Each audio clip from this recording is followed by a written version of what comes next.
All right. Made it just before kickoff. Just before kickoff. I've been doing the mad dash for like the last 20 minutes. So I'm going to have to catch my breath.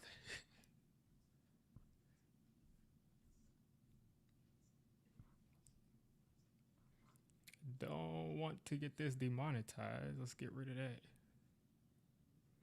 I'm about to turn this off.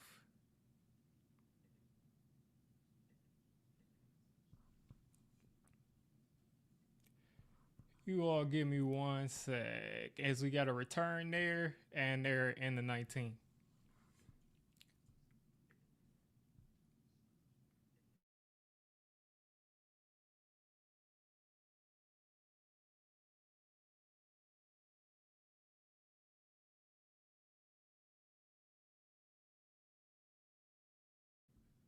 I'm getting some audio coming in my ear from one of these tabs that I'm sharing, so I'm just gonna try to get that fixed.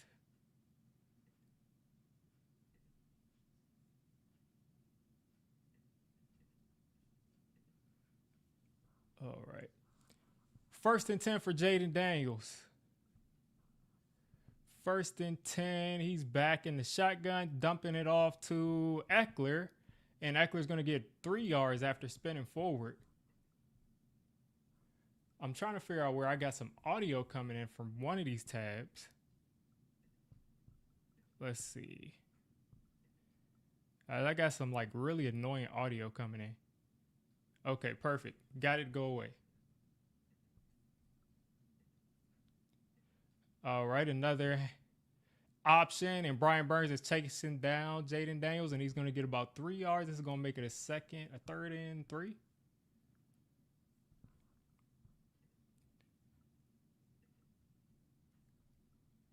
All right. Now this stream I got is lagging a bit. I might have to switch. Might have to switch it up.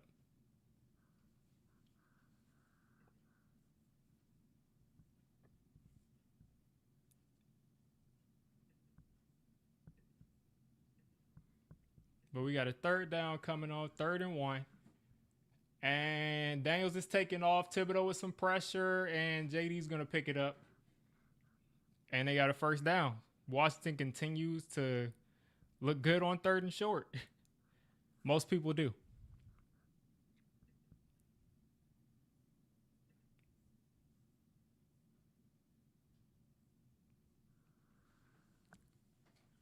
I got a lot of audio coming in, trying to figure that out, where that's coming from. I might have to get rid of all of this extracurricular stuff I got here on the screen. Hand off to Eckler. It looks like Eckler's the lead back here. And he's going to get about 4. They're moving it a little bit too well for me. I have to remove this. We might revisit this at the half. But they're moving the ball a little bit too well for me as far as running it. Let's clamp down on that. JD almost threw a pick. Cordell Flott got his hands on it.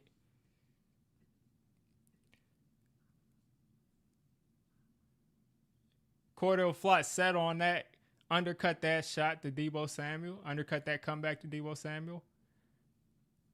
Almost got a pick there.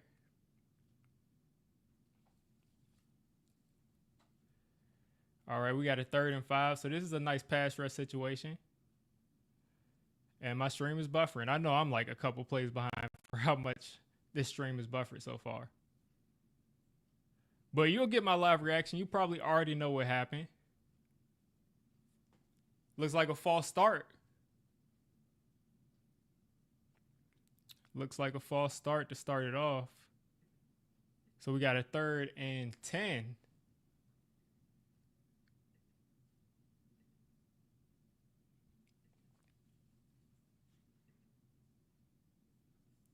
Third and 10 coming up. And again, you probably have already seen what happens, but I'm about to see it now. I see Burns lined up over Connolly. And it buffered forward, and it looks like it was an incomplete pass to Zach Ertz. So hopefully this stream that I just found here is better than the one I see now. Because the NFL is just completely just like attacking all the streamers.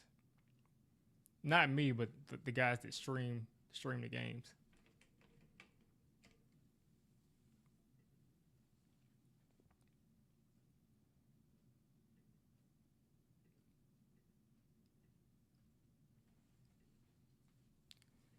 All right, so Washington will punt. And it looks like Tressway is going to have us starting as we get a buffer. And Gunnar Olszewski's returning, and he got us right around the 23. So decent starting field position. Let's see what we can do. Russ's first drive. And hopefully on this commercial break, I can find a stream that actually works.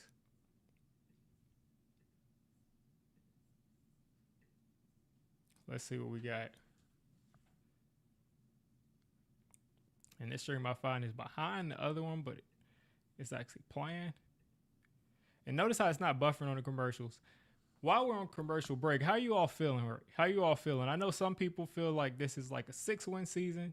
Some people feel like this is a 12-win season. Some people just feel like this is going to be more misery. How you all feeling? Would love to see Flat full time at corner. Yeah, I think that's what you'll see. I think you'll see a little bit more of that if he continues to make plays like that.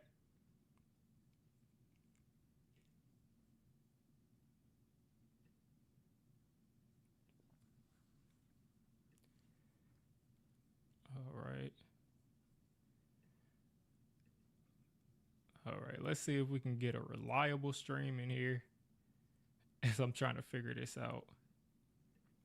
Hopefully while we're still on commercial, because of course the commercials aren't buffering at all. It's just a game.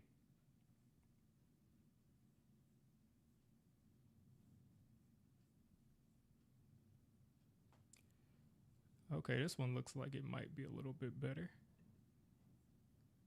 Let's see what we got. As one shuts down, another one opens. Okay.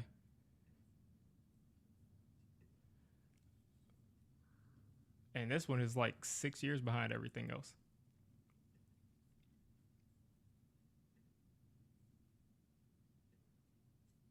I promise you all, I would actually use the actual I would actually use the actual streaming with Sunday Ticket, but I literally cannot stream with you all and stream Sunday Ticket at the same time.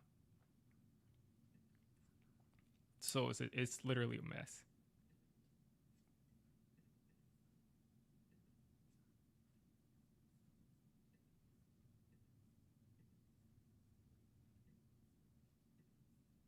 Like the experience watching the NFL, if you're not in market, is crazy. And even when I want to watch Falcons games, like I live right outside of Atlanta and I can't get a signal. But it looks like I might have found something here. All right, let me finally take a good look at the chat, as it looks like I might have some stability here. Run D looks sus. Joe Smo, shout out to you.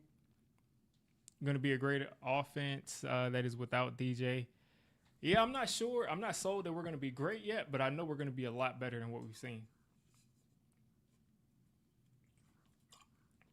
Oh, man. Did y'all see that? I just was completely missed my mouth with that water.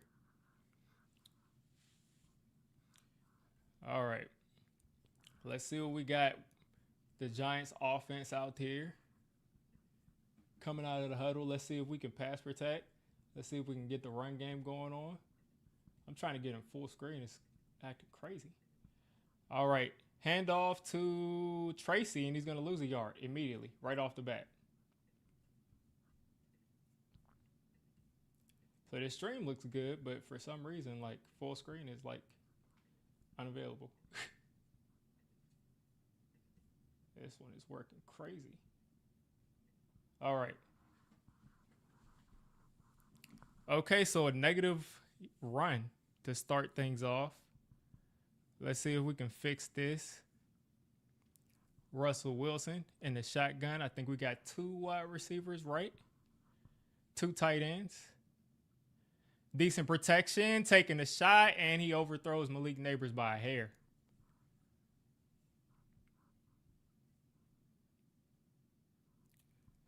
Hate to see that 3rd and long to start the game off. Again, I don't expect us to be like this all-star offense, but I'm really hoping that we're a lot better than we've been with Daniel Jones the last couple years.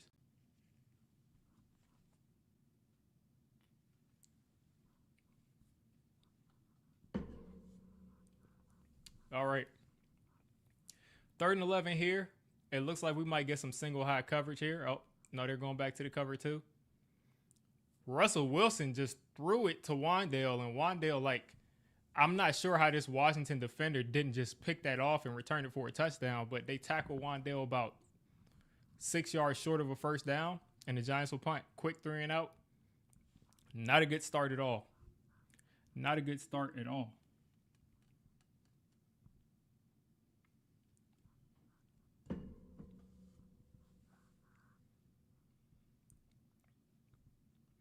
So the Giants will punt. 4th and 8. The Giants get 2 yards on their first drive. This is not a game we can sleepwalk through. And it looks like we got Dane Belton making a tackle on that punt. Nice special teams play by him, but we'll see if it stands. You said do or die year for Pat Shurmur? And in Colorado?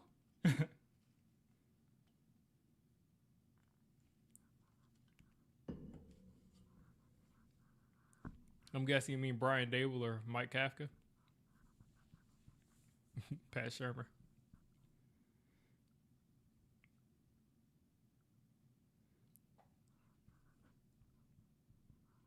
All right, so we're still scoreless, so we're still in it, but the Giants got to start off better than we started on offense.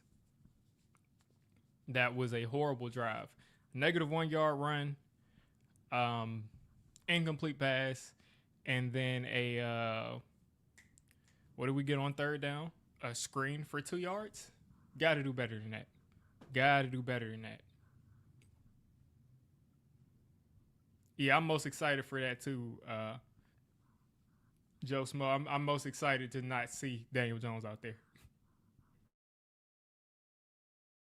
At least if somebody stinks, it's not the same guy out there. At least we actually tried to do something.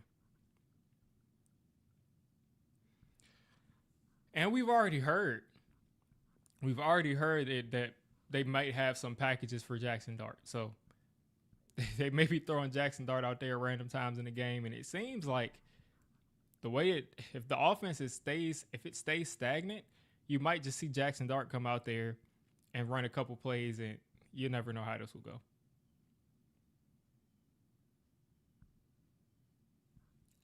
I grabbed my phone for a reason. And now we got some buffering here on this new stream.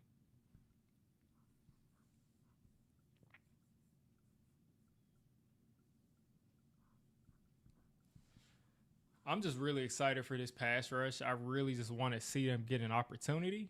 I didn't see that 3rd and long, so you all let me know if you saw like a quarterback hit or anything, because my stream just like cut forward and all I saw was the incomplete pass. But you all let me know if that pass rush was the reason that pass was incomplete.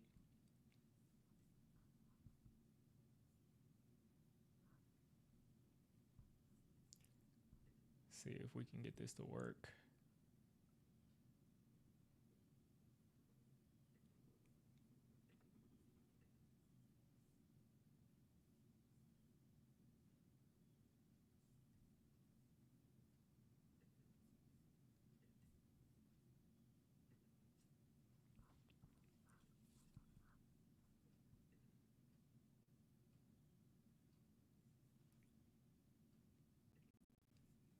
Not sure what this stream is. I don't know what that is at all. Let's see if this is live or if they're fooling me into watching something else.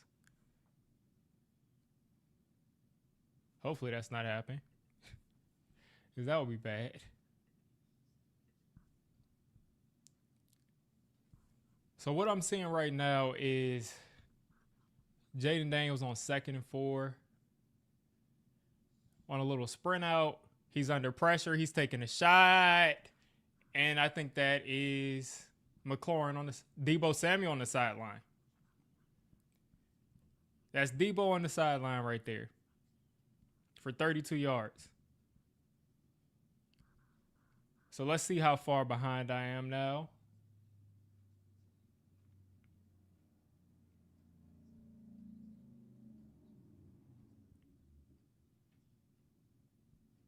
That was more. Okay, that wasn't Daboll. Okay, so it looks like I'm pretty close to the live game. So you get a short throw to Daboll. Daboll's got a head full of steam, and he's gonna get about 6.5.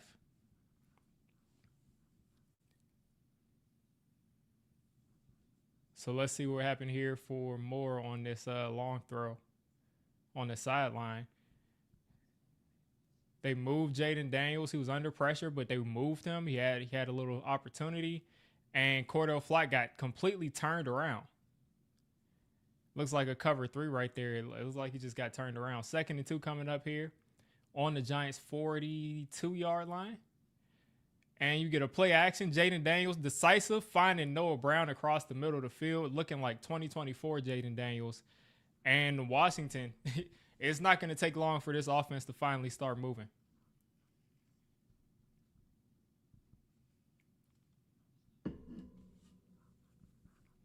Flott 2 big catches, giving up back to back. Not fun. They're going right after him.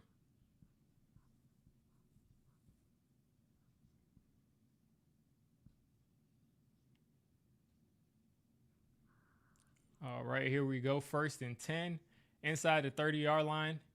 Jaden Daniels to the edge, and he had no business getting upfield there. They should have just laid him out, but Holland kind of went after him pretty soft because I guess he didn't want to get a flag, and Jaden Daniels was able to cut upfield and get like 4 more yards.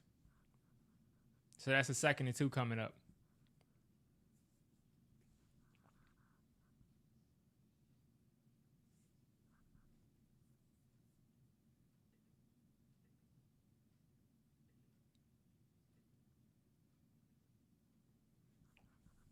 All right, here we go. 2nd and 2 here. Washington pretty much moving the ball very well on this drive. Hand off to Eckler. Eckler is going to get the 1st down and go down right after. This is not a situation we want to be in. This is not a situation we want to be in. We do not want to be going down. Let's see if we can hold them out of the end zone here.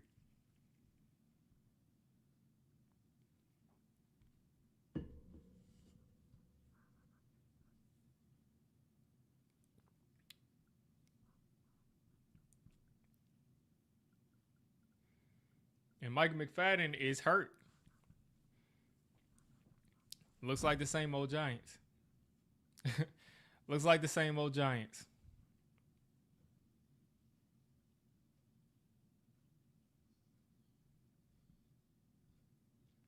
Let's see if I have anybody in my fantasy lineup that's starting. Christian Kirk. Let's get him out of there.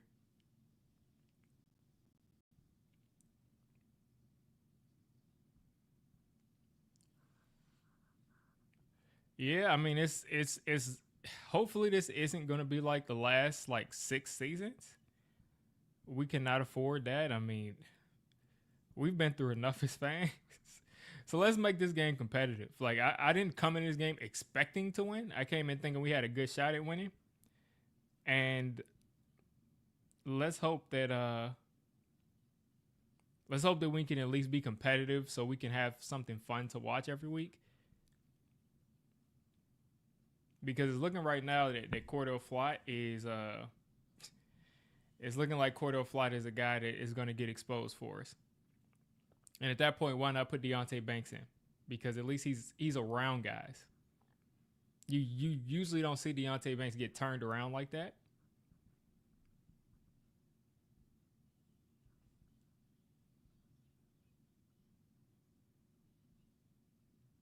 All right. I'm just making sure I didn't completely just screw myself over in fantasy football. And they got some OC commercial. I don't know what this is, but let's get back to the game.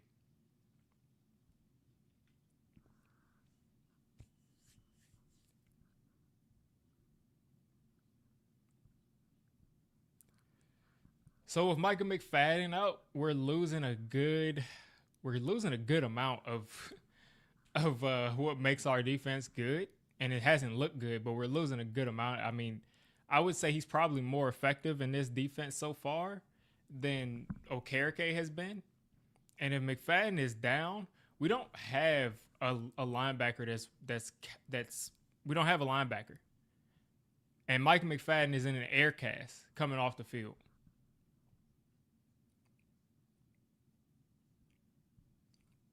So let's see what happened here. Came down and it looks like just a really bad ankle sprain, maybe. Hopefully that's not like a break or an Achilles. I would hate to see that. Hopefully that's just a bad ankle sprain.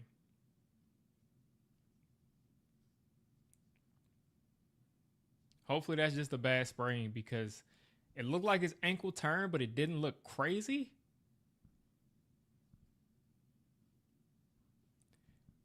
So there's Muasau, a guy that should not be playing in the NFL, is out there playing.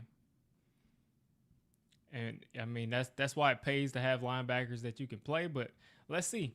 Maybe he comes in there and does well, but I doubt it. In the red zone, 1st and 10. Commanders gearing up. Commanders have put together a good drive. They're at the 12-yard line here. Almost at the 12-yard line. Hand off to Eckler again. Eckler's going to get, they have not gotten that much room running the ball, but they just let them fall forward entirely too much. Like they're letting them fall forward for yards that they shouldn't be getting. Let's see if I can adjust this monitor I have so I can actually see what's going on.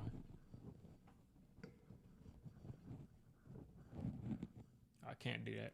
All right. Looks like I can't. Jaden Daniels in an empty set.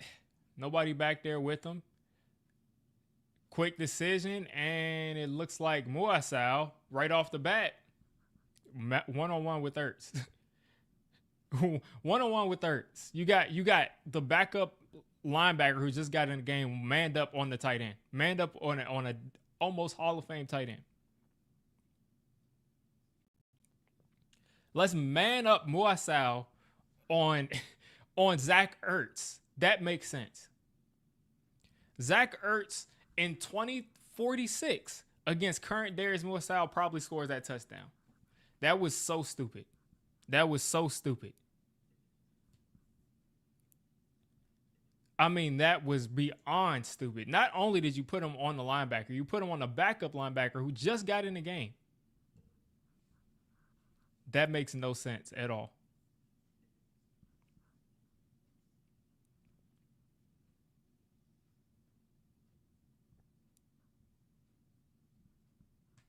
What's going on? We got Talking Eco in here. We got Diablo in here. Man, it's looking like it's going to be more of the same. I just want some exciting football.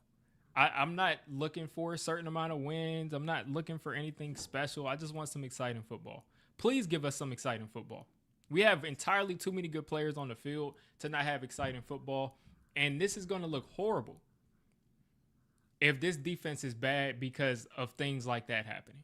Because we have people that should not be in man coverage on the tight end just out there.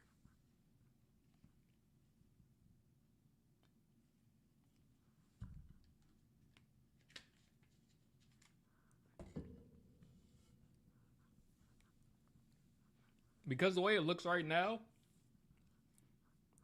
this isn't going to be a competitive game. Like the way it looks right now, they're going to score pretty much every drive or kick a field goal pretty much every drive.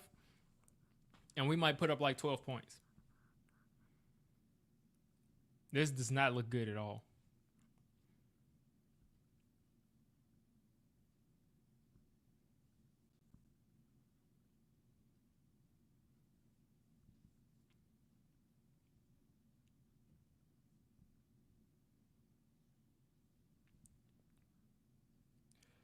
Like, this is nuts, man.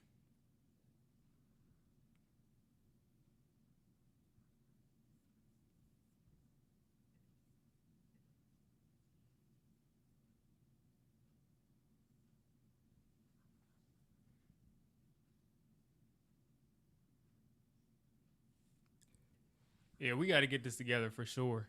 Got to get this together for sure, Kyle. I completely agree. There's no way. There's no way that you have a roster as talented as we have and you just can't be competitive. And I think Daboll is a good coach. I think he is. But, Bowen, for him to end up in that situation, like, why is Ertz manned one-on-one against the backup linebacker? Exactly, because Daboll couldn't make it work with Wink. We're literally losing out on a lot.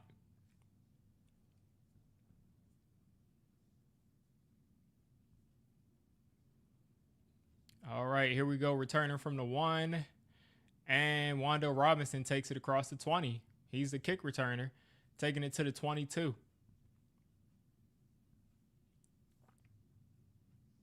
Yeah, I don't think many of us are Bowen fans. He had some really good defenses in Tennessee, but since he's been here, it's been questionable at best, and his last couple years in Tennessee have been questionable at best.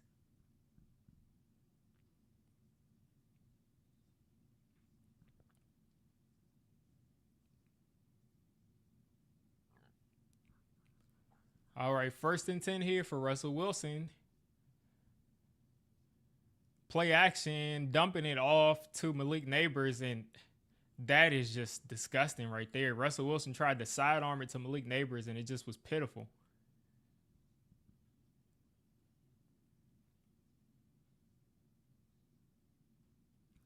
Yeah, Russ isn't going to be playing for long.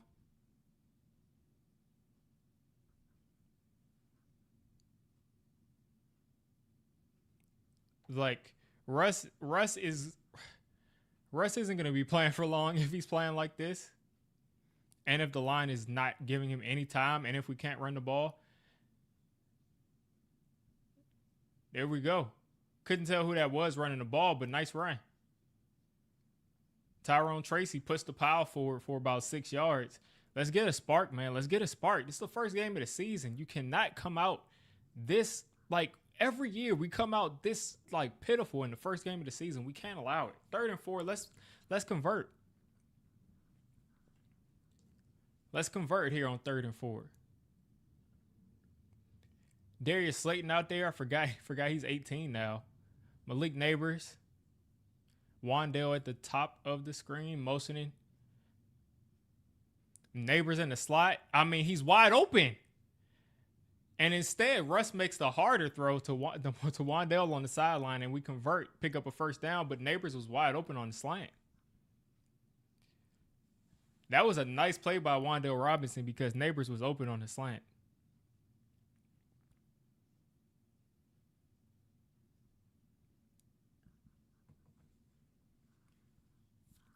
All right, first down conversion, first conversion at all for the season. Neighbors in motion, single back, hand off to Tracy. Tracy's making a play. Tracy picks up about 4.5. The run game is starting to ramp up. Run game starting to ramp up. If we can get some holes like this, listen, I might feel good. Yeah, we got to move it. We got to score. Like, this is the NFL. Like, all of this years of not scoring, man. 2 plays behind, that stinks. Oh, man, this is the best I can probably do. We'll see what happens at halftime. Russ throwing it short to Wan'Dale. Wan'Dale breaks a tackle. Wan'Dale's got some motion, and he's picking up a 1st down.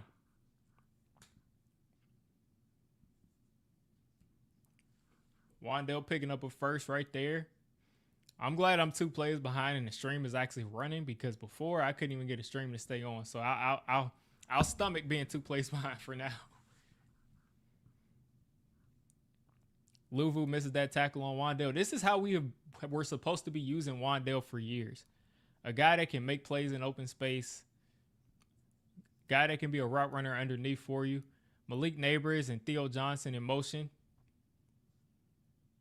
Cam Scatterbull in the game. Play action. Scatterboo picking up a blitz right there. Leak is wide open. His first catch of the season. And he picks up about 20 right here. Scatterboo. Oh my God. Scatterboo laid that dude out.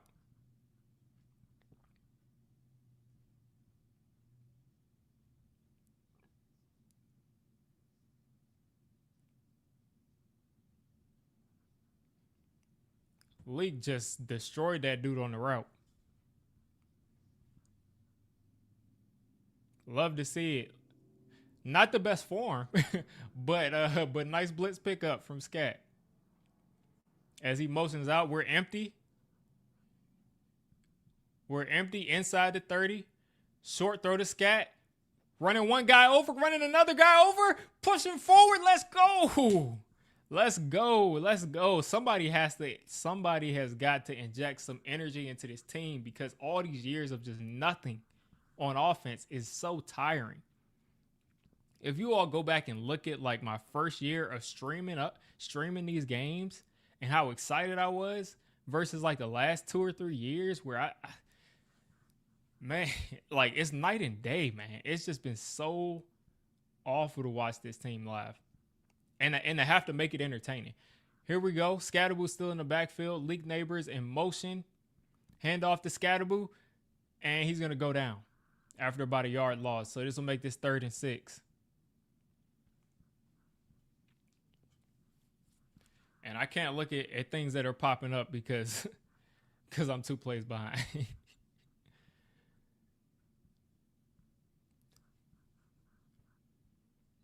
All right, so here we are on 3rd and 5.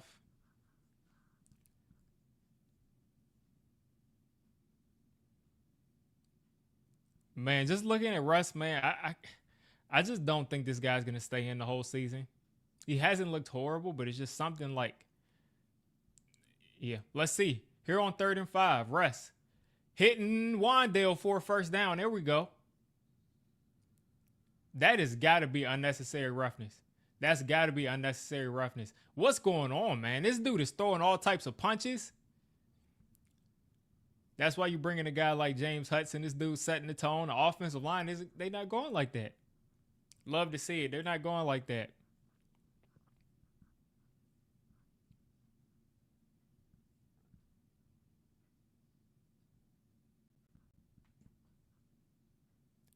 They just literally double suplex. They just double suplex Wandale. Like they double suplex Wandale.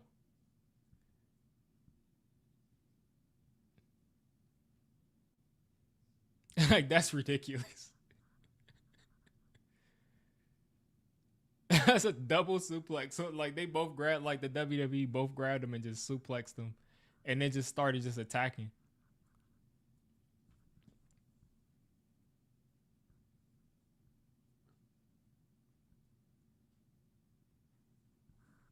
Half distance to the goal. Looks like the Giants are in business. You're saying it's still early, let them cook? I hope Russ cooks, man. I hope he cooks. It was just that play where he was throwing it to Malik, where he was just short, where I just know Dart would have gotten that throw off. But we got to let Dart develop at the same time. So here we are in the deep red zone. Wandale doing his thing so far. I was expecting Wandale to have a good season, and so far, it looks like Russ likes Wandale.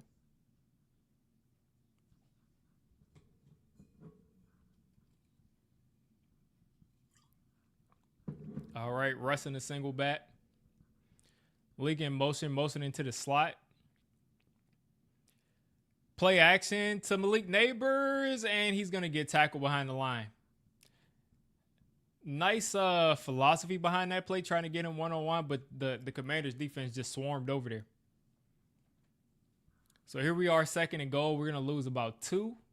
So this will be, what, 11 yards to the end zone? 12 yards? Let's see.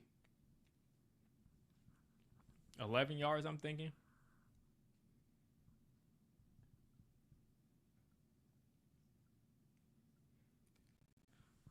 Second and goal from just outside the 10. So in between the 10 and 11-yard line.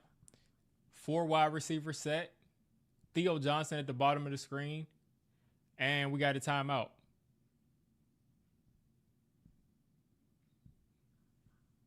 Commanders called a timeout.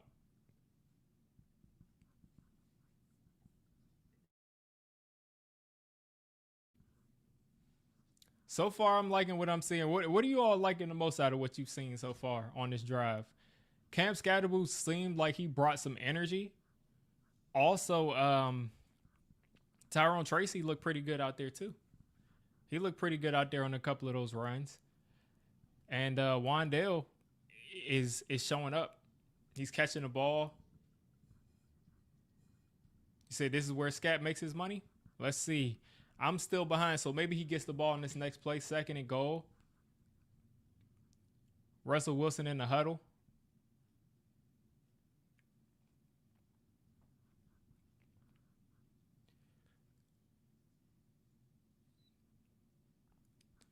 All right, looks like we're in the shotgun. Tyrone Tracy in, Cam Scatterboo out. Neighbors at the top of the screen. Wandale in the slot, motioning out wide. There we go. Theo Johnson with an opportunity, and he drops the ball. You can't have that, man. You can't have it. You can't have it.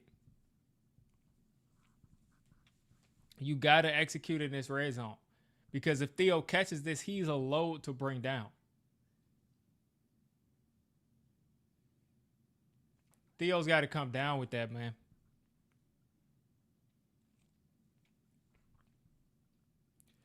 So you said 4th down, okay. So you're a play ahead. So apparently we don't get in the end zone on this third and goal. So I'll see what happens after that. Russ scrambling. Russ taking off. Russ is a yard short. Looked like he fumbled, but we're 2 yards short. So let's see if Daboll decides to be aggressive and go for this 4th down and goal. That's crazy because Dart scores there. Old Russ, Russ of like 5 years ago, just runs in the end zone there. Man. And that's definitely a fumble. I'm so glad he got back on top of that because that's definitely a fumble. Like, that's no debate there. 4th and goal from the 2. And the first quarter ends. Yeah, he definitely fumbled that. Theo's got to catch that, though. That's the type of thing that makes you say, like, Daniel Bellinger should be in the game.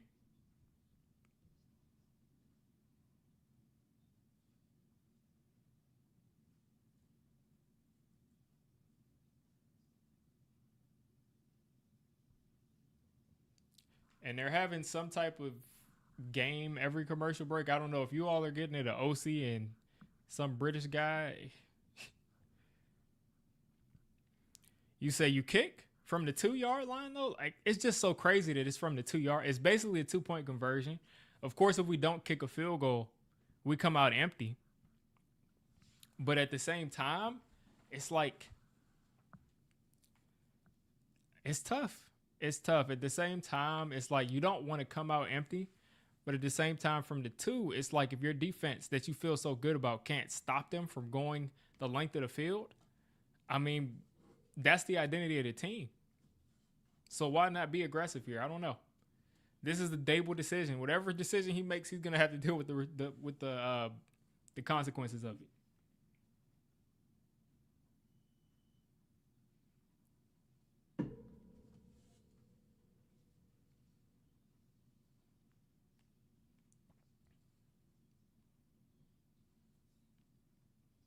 But it makes you think, like, what happens if Theo Johnson catches that?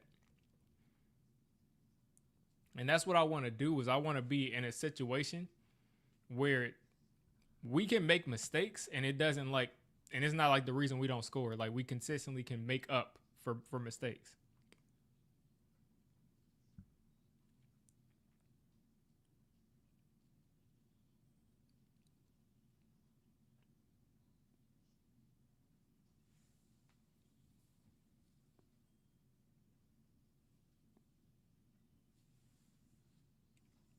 But here we are. I mean, we're going to come out of this first quarter break.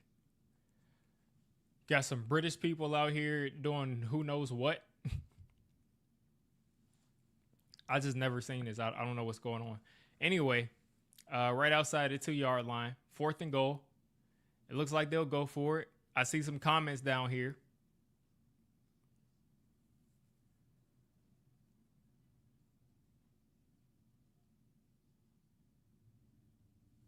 All right, so Malik Neighbors was arguing with Daboll.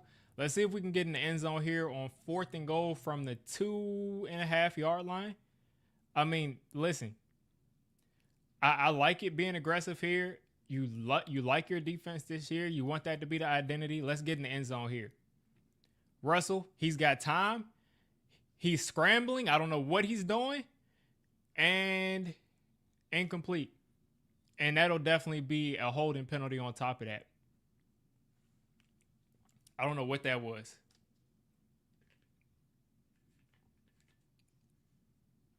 Hands to the face on the defense. Automatic first down, half the distance. Thank you, Dietrich Wise. Thank you, Dietrich Wise. That was exactly what we needed. That's how you overcome a bad play. Oh, that's definitely hands to the face. And I couldn't see from that angle. I thought Russ escaped too early, but no, he was right on. He was right on there where he needed to be. And look at Illuminor unit, man, like staying on his feet. So 1st and goal, they're gonna hand this off to Scatterboo. If he's not in the game, I'd be surprised. There we go. I see him in there. It looks like we got Bellinger in there, fullback, Theo Johnson, and Manhurts. Looks like we're gonna run this right. Scatterboo's gonna get this ball. And Russell Wilson is all by himself, and he's going to throw that away. That Washington defense, man, I got to give them credit for the pursuit that they had. That was crazy, man. That defense, they completely committed to that right side and then just flipped the field and came all the way to the other side of the field. That was some good pursuit by their defense there.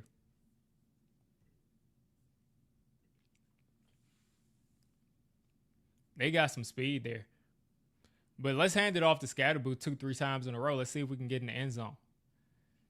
Cam Scatterboo's not going down, but he will lose some yards. Took about 2 or 3 people to tackle him. But again, like, that's what I was concerned about with this offensive line. I'm not necessarily concerned about the pass blocking. The run blocking is where I didn't see enough last year. And this is Scatterboo just laid out Marcus Bowe.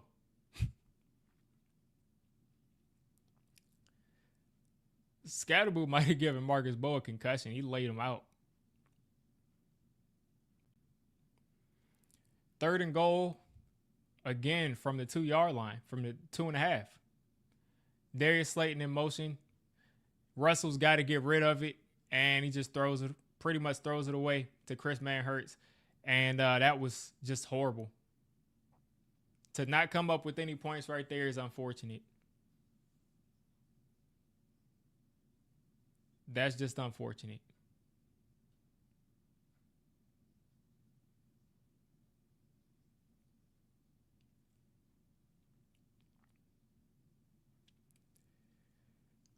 All right. And Gano's going to put this through, hopefully. Hopefully he can make this, but good to hold the ball for as long as we have. And hopefully this is a sign that we can continue to move the ball against this defense, which isn't, one of the more talented defenses we'll go against.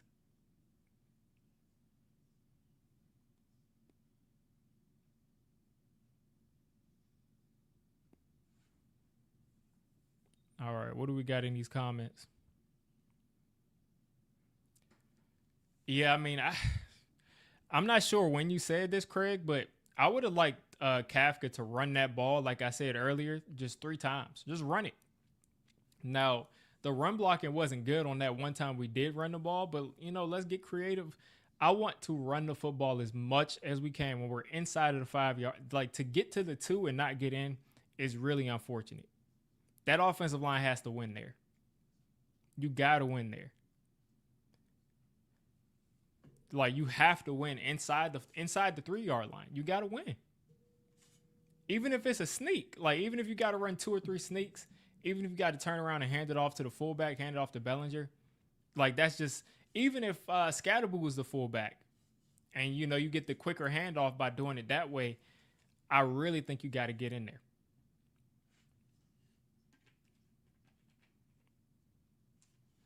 Yeah, unlimited. They're making it look hard. That's what we don't like. That's what we don't like. You know, it's so difficult to put up 3 points. And let me update this so we're at 3. But you don't want it looking like it's like this is the quickest way that Russell Wilson will find his way out of the offense. And it's not necessarily his fault yet. But I just have a feeling that Daboll is just itching to get him out of there because he wants Dart in there so bad. And this is what I'm saying. People are going to start calling for Dart because they're like, Dart probably runs it in there on that first run that Russ took off. He probably completes that pass to Malik Neighbors on that beginning of the game. You know, there's a lot of things that Dart probably did better. You don't know what mistakes he would have made, but there's a lot of things I believe he would have done better so far. And that's unfortunate. You all give me 1 second while I grab me some water and get the charger for this laptop. Give me a couple seconds.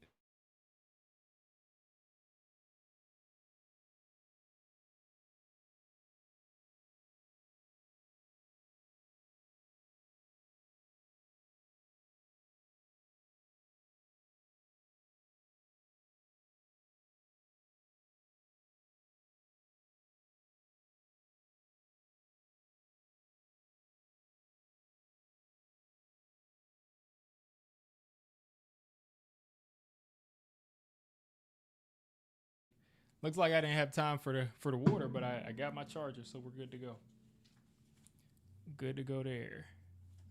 So Gano will kick it off here.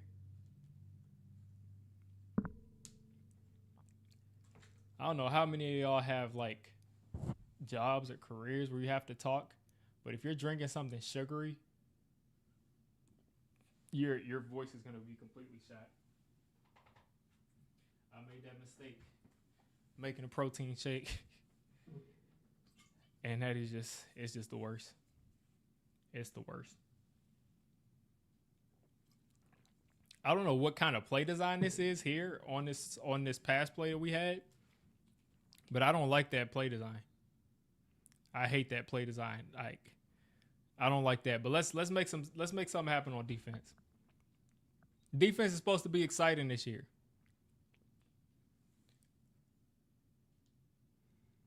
Whoa, who's that? Is that Okereke? Nice play there by Okereke here on first down.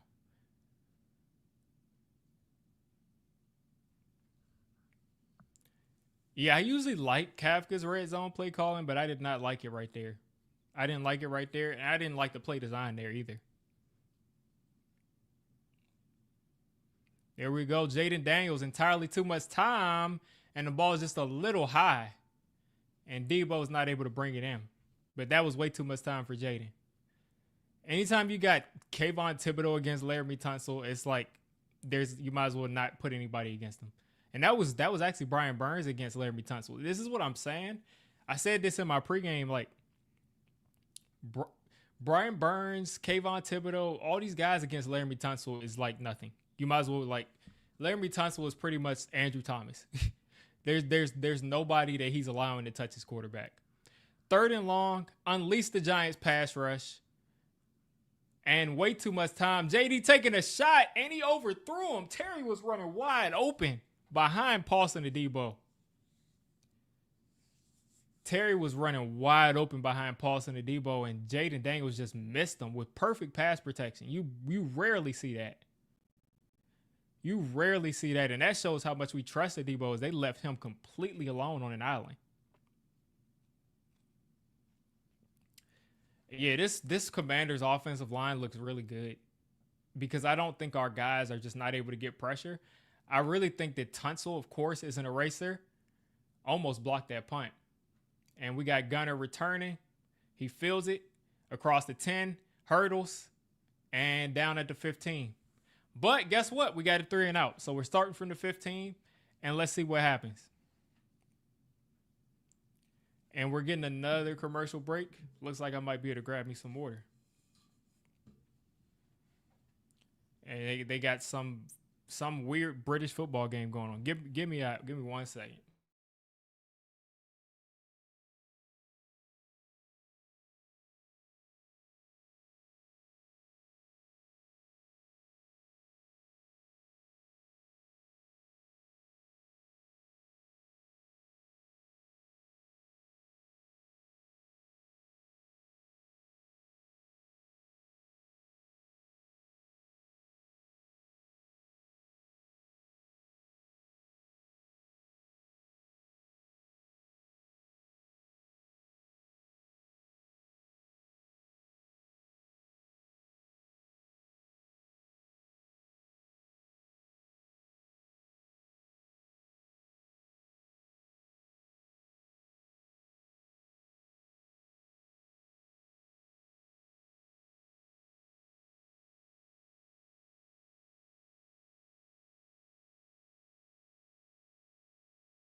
You said our defense is not looking like a defense. Like I said, we might have to wait until next week because this Commanders offensive line might be legit.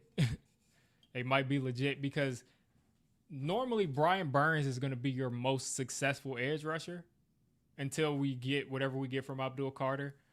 But he's going against Laramie Tunsil.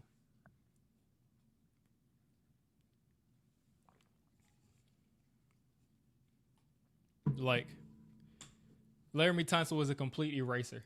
So I mean, I'm not surprised that he's not able to do anything against Tunsil. Where I'm confused is I'm a little staticky on my stream, so I'm not sure, but I've only seen Abdul Carter in there for a couple of plays.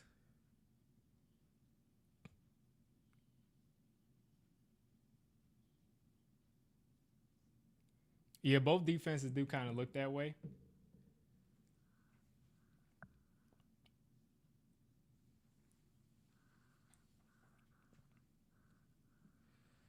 Malik Neighbors so far, 2 catches for 23 yards. 1st and 10 here, starting at the 15.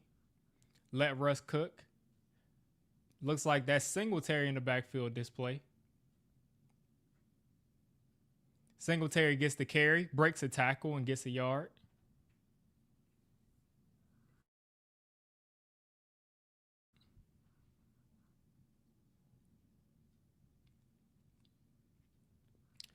We should never have given up that touchdown. Like that matchup should have never happened. Like the red zone defense right there and the red zone offense that we had is literally the difference in this game. It's the difference between us being up 7-3 and them being up 7-3. There we go. Hand off to Singletary, who's going to get up the field and try to run over a safety and get hit with the wall pretty much. And this will be 3rd and 2 coming up.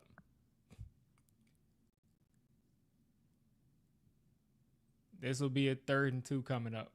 Yeah, Scat can catch the ball. He can run routes. He can do it all. It looks like this is going to be a 3-back rotation. Yeah, I got Scatterboo in fantasy because I thought he may have like some chances for some red zone touchdowns and stuff like that as like a backup. But I'm telling you, it looks like we're not going to get much of any of that. Russ here on 3rd down, empty. Tried to sidearm it to a wide open Wandale and just missed him. Wow. And this is what I'm saying. Like, Daboll is going to be looking. You said Daniel Jones 10 to 12, 150 yards, and the Colts up 17-0. Let me see. That is actually funny. Daniel Jones already at 155 yards in the first half. Listen, that is nuts. And they're going to be starting at the 40. So to expect the Commanders to go up, that was a horrible punt. That was a horrible punt. Daniel Jones already has a rushing touchdown. It looks like the Dolphins they got to stink, man. He's got a rushing touchdown and a throwing touchdown. And what happened for the third? I guess he's got a touchdown, a rushing touchdown, a throwing touchdown, and they got a field goal. Listen, the Giants have to win this game because Daniel Jones is about to blow the Dolphins out. And if this happens, do you realize what is going to happen to the Giants in the media? Do you realize what's going to happen to us?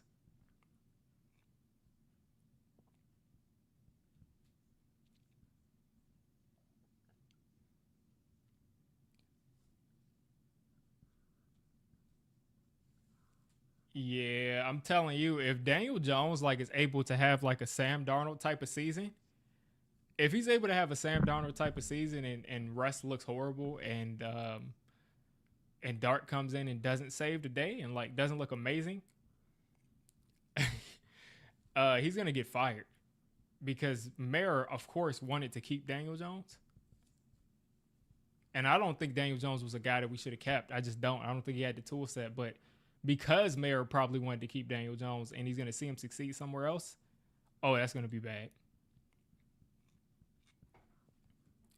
Dart will be out there though if Russ keeps trying these sidearms and missing. He'll be out there. Dart is gonna be out there like within. He's gonna be out there within like the first 3 weeks. Yeah, that's what I'm expecting. That's what I'm expecting. Talking Eco. I'm expecting him to go back to normal next week. But if for some reason he doesn't, that's gonna be a very bad look.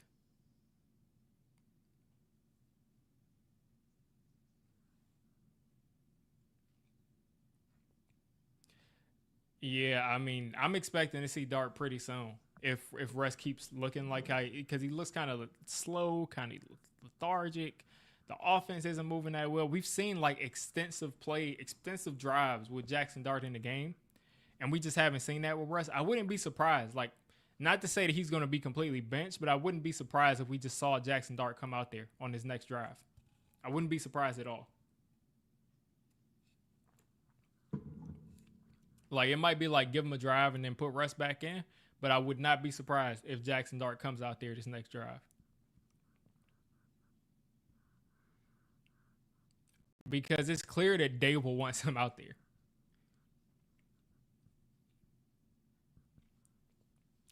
So because of Washington's own issues, they're not up already 14-3, and this isn't their drive to go 21-3. So let's see if the defense can hold them. Handoff here, a lot of space here in the run game. Instant first down. Can't tell who that was. Krosky Merritt.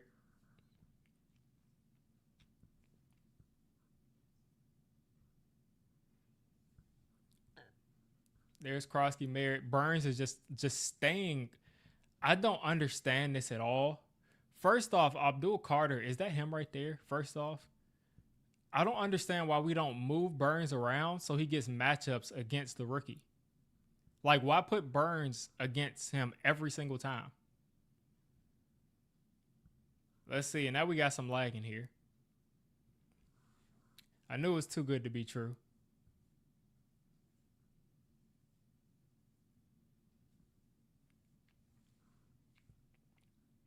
And now my stream just stopped. So, not sure what happens. Not sure what happens next. uh, we're going to try a different site now.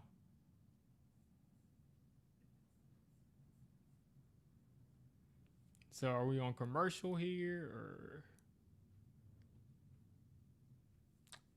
Oh boy. Are you all on commercial yet? Or am I just on a bad stream?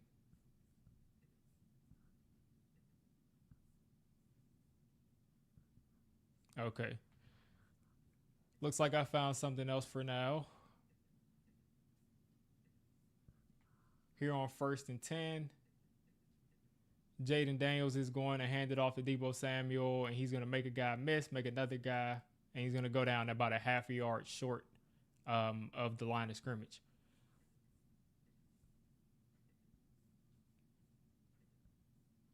Let's see if I can get the audio to work.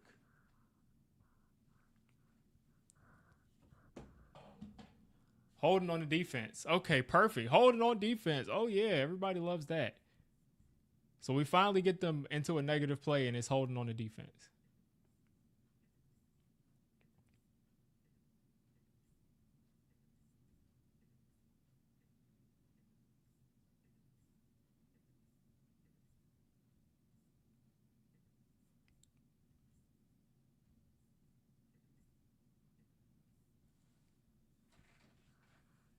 Oh boy.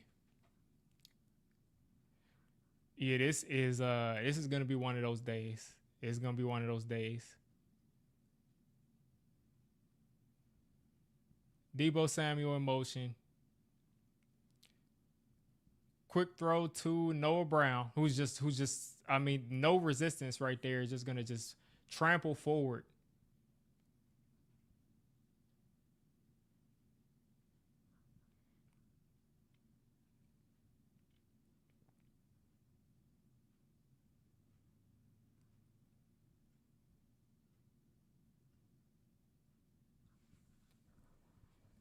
Man, this is way too easy right now.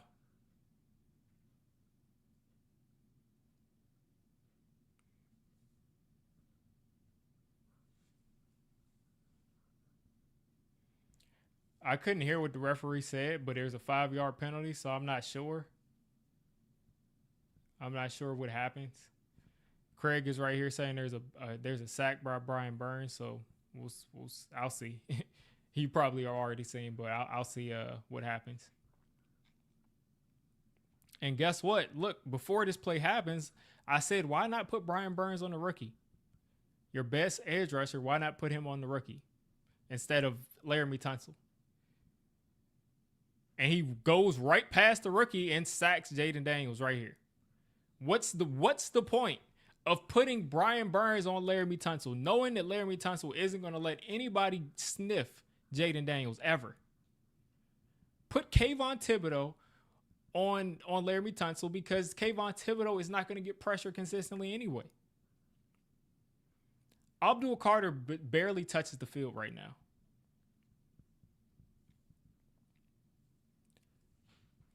Second and 19 coming up. Abdul Carter is, like I said, barely touching the field. The dude doesn't play right now. And he's back against Cardinley now. Now he's got help.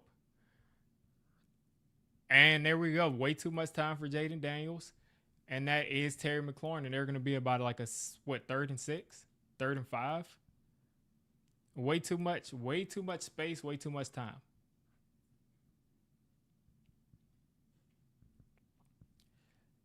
Looks like Abdul Carter's checking in the game. Dude's not going to get a haircut forever if he gets like 10 snaps a game every week.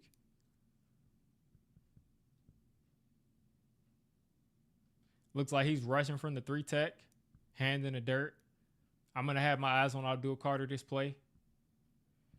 Zach Ertz looks like he's manned up on nobody. JD's taking off, and he's not going to get caught by Brian Burns. He's just going to run for a first down, and we got a flag down. So let's see. And more often than not, that flag is going to be against Washington.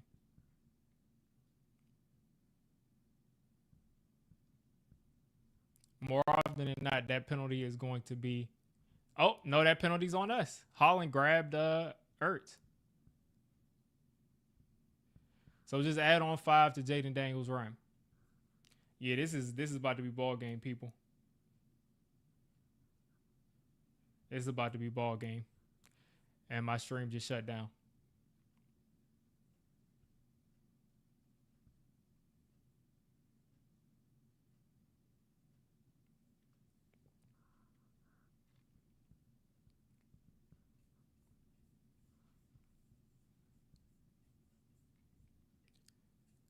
That's because if he slammed him down on the ground, he would have gotten arrested probably.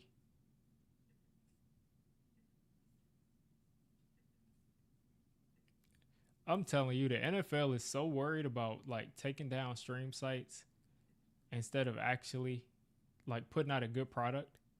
Again. Okay, there we go.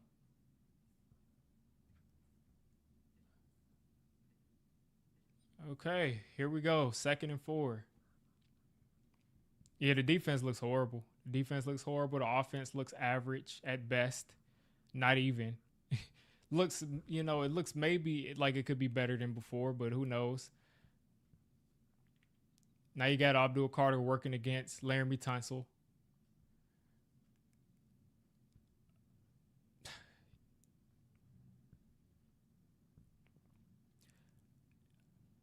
Whoever was on that side did not keep contained at all. Whoever was on that side didn't, like, you just let the guy just prance into the end zone. Again, this Giants defense is supposed to be what's going to keep us in games. Like, this is supposed to be what's supposed to keep us in games. And let's see what happens. Who's playing?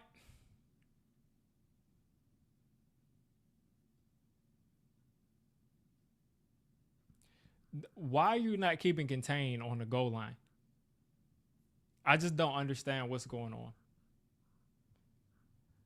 And Micah McFadden being injured right now, since they carted him off. Micah McFadden being injured at this point only makes this run defense worse. But everything looks very easy. And right now the Commanders should be up 21-3 if he hits a wide open Terry McLaurin.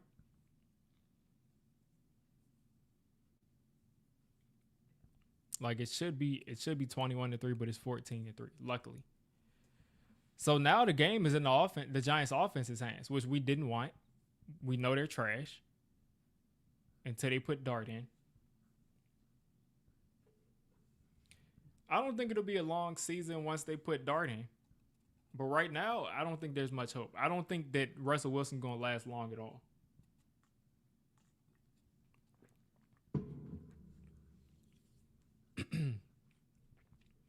Like, I don't think they're going to keep Russell Wilson in there for long.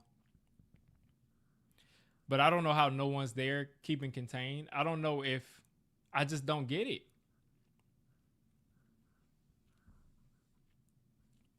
I'm going to go ahead and say that there's no way the coaches said not to keep contained. So either they just, I don't know. I don't know why Flott is like trying to come up the C gap instead of like being an outside corner and keeping contained. I don't know.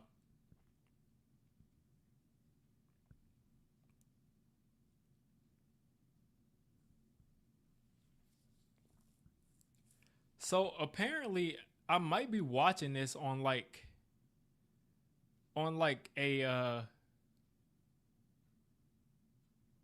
I might be watching a British station. Maybe that's what's happening. Because every commercial I'm getting like this British host and OC Umenyor. I might be watching a British station. I don't know. There's a monkey in the bottom right corner, like a monkey icon. So maybe I'm the only person seeing this stuff.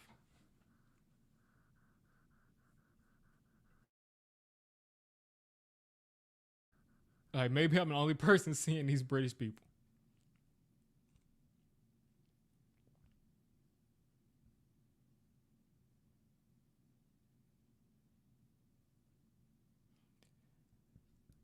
It's crazy that Brian Daboll went and watched all of Russell Wilson's plays his entire career, only to bench him after like 2 weeks. What a waste of time. I just know he's gonna bench the guy because it's going to take a spark at quarterback and like somebody that can make things happen on their own for this to be fixed. And Russ doesn't look like he's got it right now. Wandale with a decent return right there made a guy miss, got across the 20. Yeah, meanwhile, Daniel Jones is what? Daniel Jones is cooking. Let's see. Still 17-0, so maybe slowed down a little bit, but he's cooking. Shout out to Talking Eco. He says the Giants need a world record for how fast they take away my optimism. Yeah, they do it every year. And the thing is, like, sometimes we just get completely blown out, and sometimes we get blown out in a way of, like, it looks like we might compete for a little while, and it's just a slow burn. That's what it's looking like right now. Here in the shotgun, Tyrone Tracy beside him. Russ with some protection. My stream turns off. Okay. My stream just turned off. So I don't know what happened that play. Gonna have to pull up the. Let's see. Russ had some protection that play, so let's see what happened. It was incomplete. Big surprise. All right, let's see if we can try another stream. See if we can try another stream.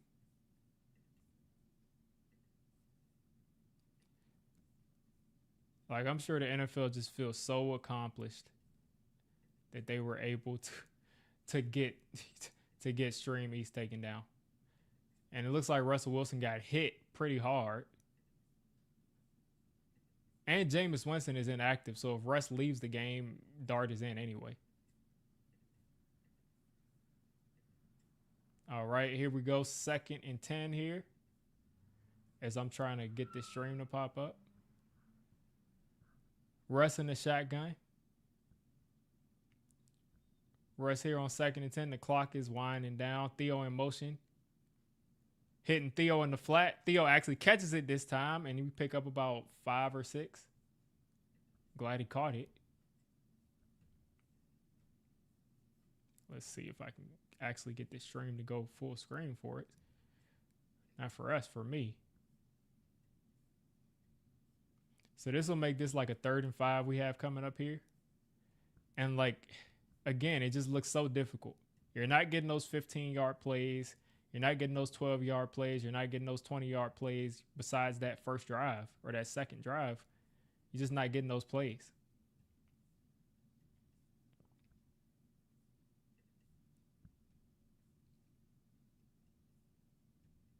Let's see if I can get this to come up.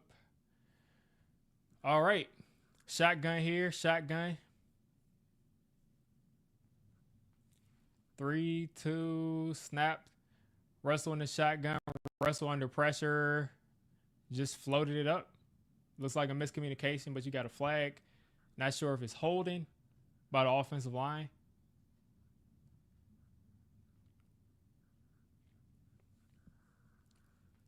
And it's looking like they're going to call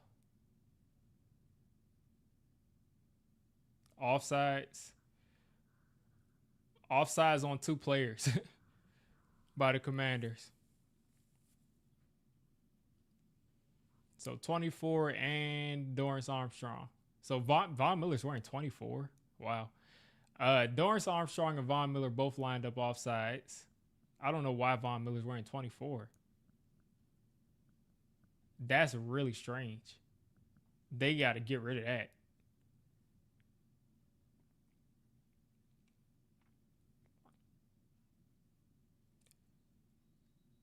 And they just blew the play dead. Not sure what happened.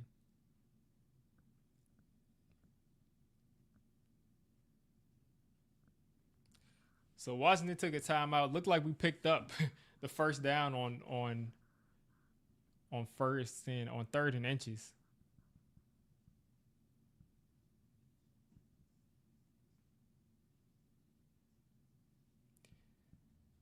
Yeah, looking at this play from that touchdown from Krosky Merritt, Cordell Flott completely gave up that touchdown. And I just continue to hammer home that the cornerbacks are very important in the run game. And we have had horrible cornerback play in the run game for the last 2 years. Like, horrible.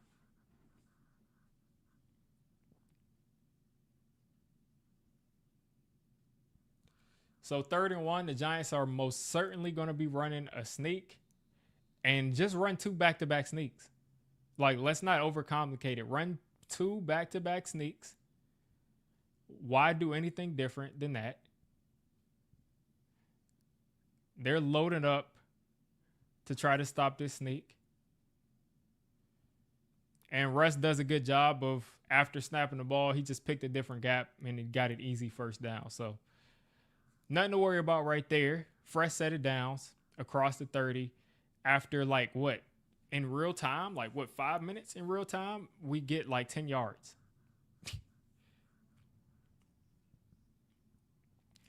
Tom Brady talking about how he ran the sneaks.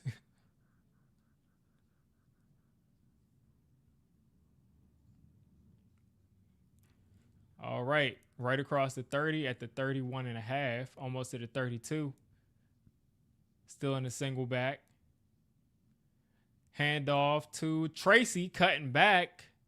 Almost had a hole right there, but couldn't get away from that second tackler. So this will be about a 2nd and 8 coming up. Yeah, Corey Webster and Aaron Ross are, yeah. Those guys aren't out there. Even though Aaron Ross had a period where he was horrible. Corey Webster at the beginning of his career had a bad period. But once they both locked in, they were great. And then Terrell Thomas in the slot was amazing. And then he tore his ACL, man. Another handoff to Tracy, and he just ran into a guy's back and lost a yard. That's not something I want to see, as I got to go to a new stream now. I mean, like, who decides when these streams like are just gonna turn off? Like, is it like the streamer just says like, oh, you've had enough fun watching, so I'm just gonna turn this off now? Because like it'll play perfectly, no buffering, and then all of a sudden just turn off. Just all of a sudden turn off.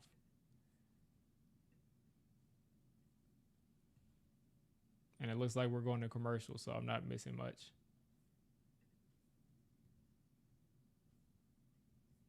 And they're taking somebody off the field here, as we got a 3rd and 13. So I'm guessing Illuminor had a false start, maybe?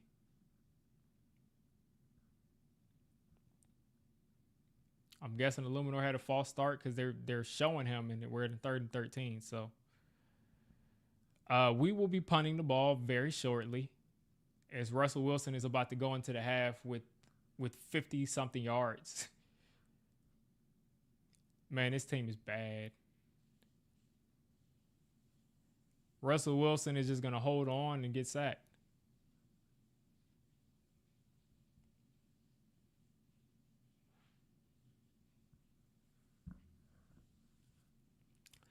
So I want to see where this pressure is coming from.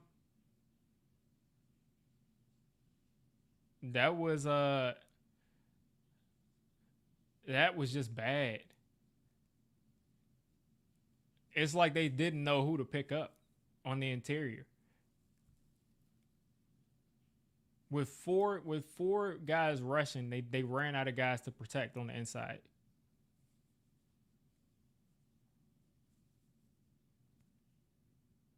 Another horrible punt, man. Another horrible punt. I mean, Gillen, you cannot have a bad season where everybody wants to get rid of you, and then they re-sign you for no reason, and people are like, what's going on?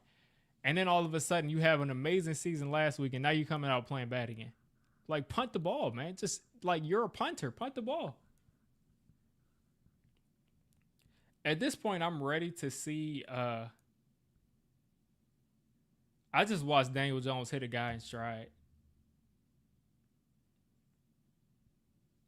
I just watched Daniel Jones hit a guy right in stride. I just watched it, man. That's crazy.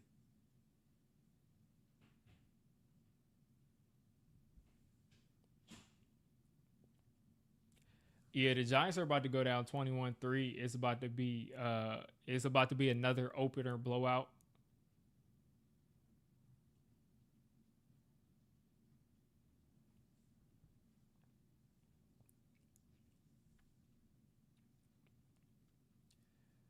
Yeah, we need a line for Dart, so maybe don't put him out there until Andrew Thomas is back. But, I mean, this is tough, man. It's just so frustrating watching, like, the same product over and over again. Like, the fact that we have 50-something pass yards first half is nuts.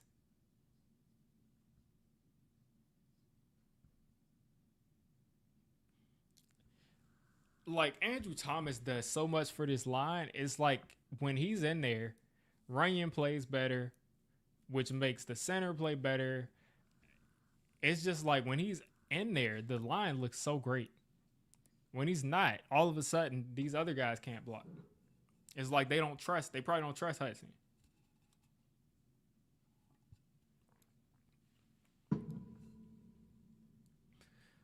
Oh, best believe Daniel Jones would be right where Russell Wilson is. Except Daniel Jones probably would have ran that touchdown in, to be honest. Daniel Jones would have ran that touchdown in.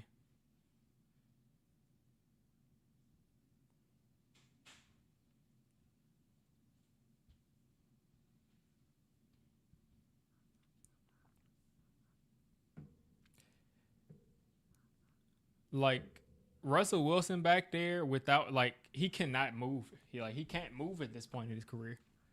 Like this team, this offense needs a quarterback that can make things happen, like a dynamic player. They can make things out of nothing.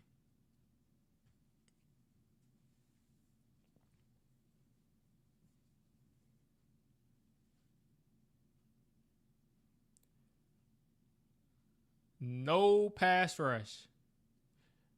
And Noah Brown just drops it and that's lane, okay. But that ball's a little bit behind the receiver. He dropped it. Should have caught it. But again, no pass rush. And again, oh my gosh.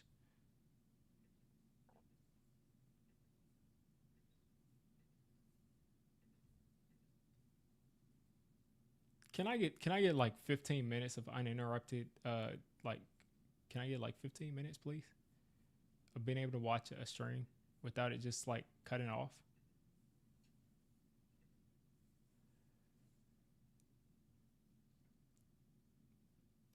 And it looks like we just sacked them, but we'll see.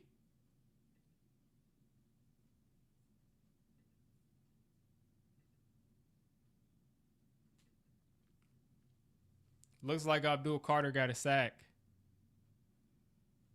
But we'll see what happens here.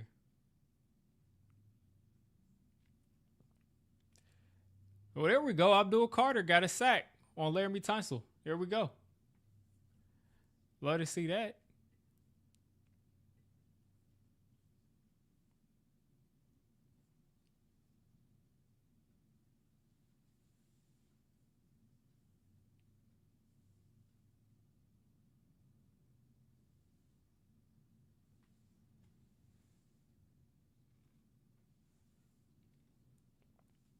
Yeah, I mean, it's like Russ is moving in slow motion, which is crazy. 2nd and 20 here. And from what I saw, this is going to be like a 9-yard completion to Daboll. And I don't like how this looks at all. Kind of like a shuttle screen, but this will make this 3rd and long. Again, let's see if we can get off the field on 3rd and long. I'm not going to scroll to the bottom. I don't want to get spoiled. But let's see if we can make a play here on 3rd and long. Like, if we can make a play here on 3rd and long, we'll actually get off the field as the Giants take a timeout. So let me look at the stats to see if Carter got credit for that sack there.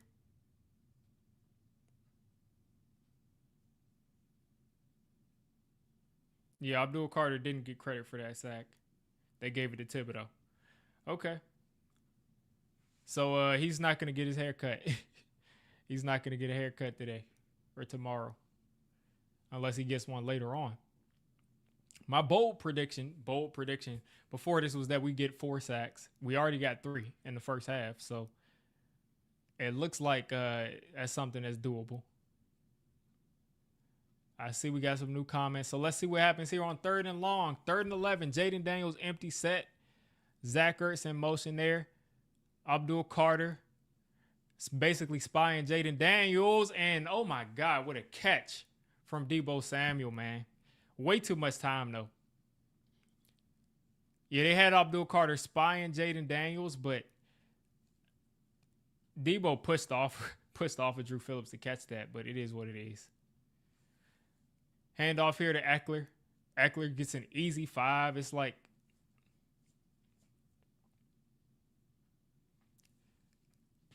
they got 33 seconds, 32, 31. The clock might save us from a touchdown. The clock may save us from a touchdown. Dump off to Eckler. Eckler in the middle of the field still. It took a timeout here with 25 seconds left at the 14. Washington, no more timeouts, but again, moved the ball very easily. Like, week 1, since 2011, the Giants are minus 171. As Brian Burns limps off the field. Brian Burns has limped off the field, people.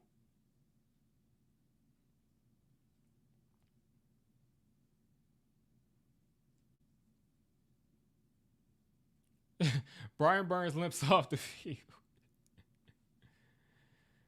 Oh, boy.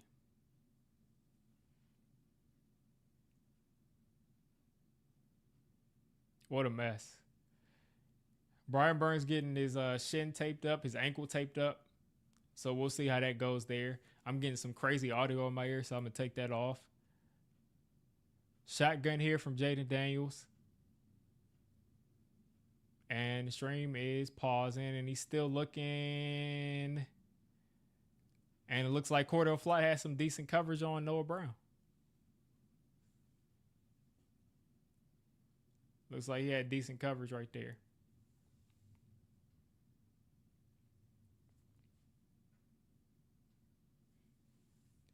There's, man, these streams, man. To be in the situation that we are, like, as Giants fans, and then, like, we can't even get a good stream.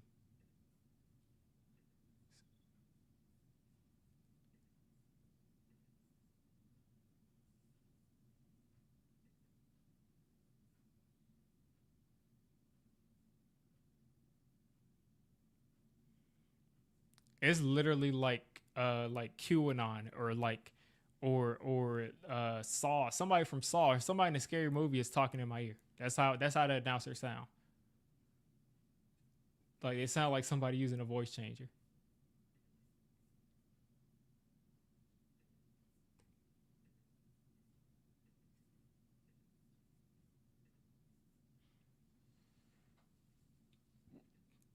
They're essentially going to get a couple shots at the end zone too. It's not going to be.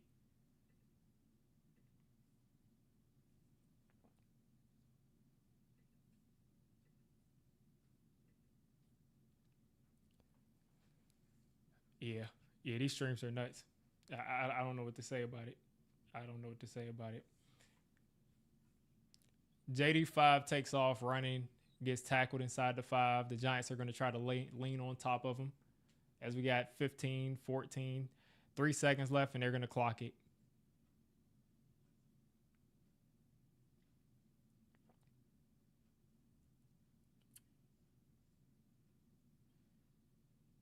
Yeah. Jaden threw it away.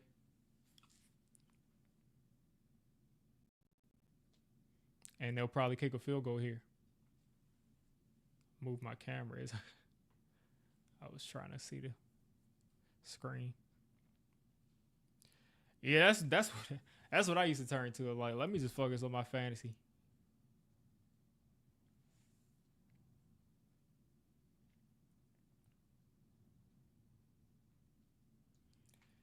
Yeah, it looks like they're probably going to kick this field goal and go up 17-3.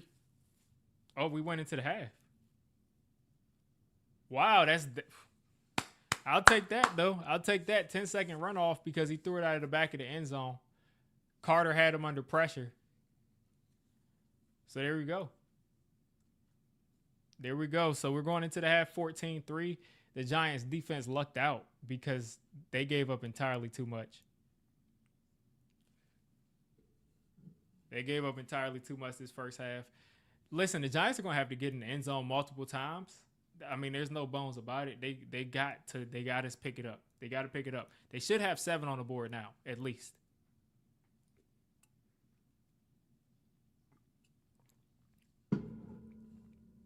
But the fact that they're negative 171 in the first game is ridiculous. So I'm gonna go ahead and pause that stream because it's doing nothing for me. It's horrible. But let's see what the chat has to say. We may have a blowout loading up. Do we have a blowout? What do y'all think? Do y'all think there's any shot that Russell Wilson can take this team and get stuff going? And I'm not buying that Russell Wilson hasn't been able to get anything done because they're not blocking. Because I don't think the pass protection has been like non-functional. I think the play calling has been horrible. In my opinion. The play calling on that second drive was pretty good. Once we got to the red zone, it was horrible. But really what it comes down to is the Giants can't run the football at all. They can't run the football at all. They've had a couple of good runs, but for the most part, they've gone backwards on runs, and they haven't been able to get any push on the line of scrimmage. That's where I'm concerned. Like, the pass protection, like I said, looks good enough. My problem is the run blocking. The fact that we cannot run the ball is really hampering us right now. And what I would do is I would just put in Scatterable just for a spark's sake. Just for a spark's sake. Maybe this guy can make 3 or 4 people miss. Let's just give him a drive, this drive out of the half. Let's give him a drive, and let's see if Scatterable can make something happen. Because we cannot run the football right now. And it's not necessarily these running backs' fault. Besides Singletary. I like Singletary, but he had a run where he had a lot of space, and he tried to run over a safety, and he just couldn't do it. I'd be surprised if Tyrone Tracy or Scatterable didn't do something to get past that guy. But that's just my opinion now. But there have been holes at times. It just hasn't been consistently. And when you can't consistently get a yard, 2 yards running the football, it becomes very difficult to run an offense. And then Russ with these arm ankles, man, like he's trying to change the arm ankles. He's trying to get the ball out. Like it's just not working for him.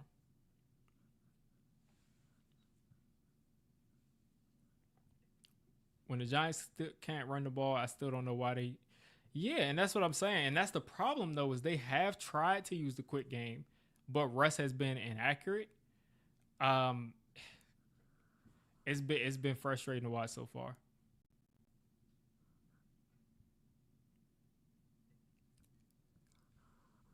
Yeah, I expect to see Dart today if Russ doesn't make a comeback. If he doesn't come out and put points on the board, I expect to see Dart when they think this game is out of hand. I don't think they'll throw him in there like, completely bench Russell Wilson first game. Even though that could be a way to go out and win a football game. Could be a way to get a spark. But I don't think they'll do that, but I think we will see him if the game is a blowout.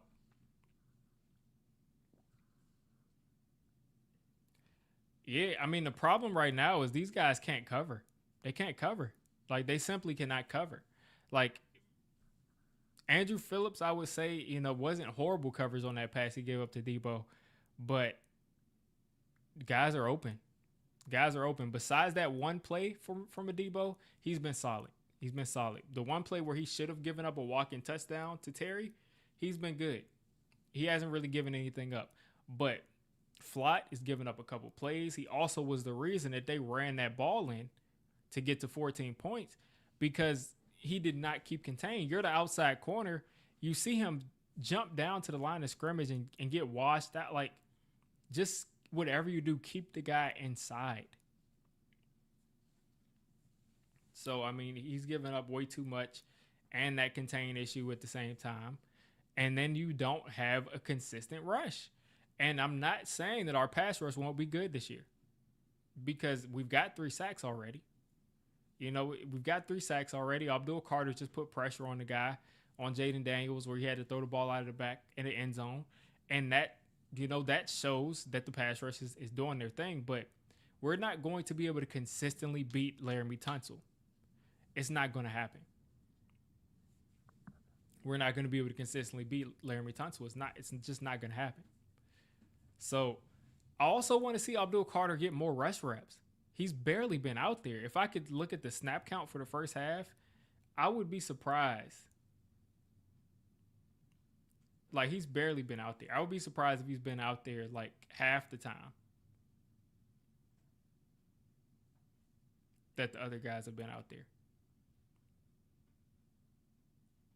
And got some more snaps on his last drive, but before that, he just wasn't even out there. And it's not like they put him at middle linebacker where Micah McFadden could have been. He just hasn't been out there. It's like you take the guy third overall, put him out there. If Golson isn't keeping contained, and because yes, Floyd is supposed to keep contained, but Golson is your first line to contain, and he didn't keep contained, what's the point? Why not put the rookie out there who can rush the passer? Why continue to put Thibodeau out there? Because you got Thibodeau against the rookie. Hasn't been able to get pressure. Burns goes against the rookie and gets 2 sacks.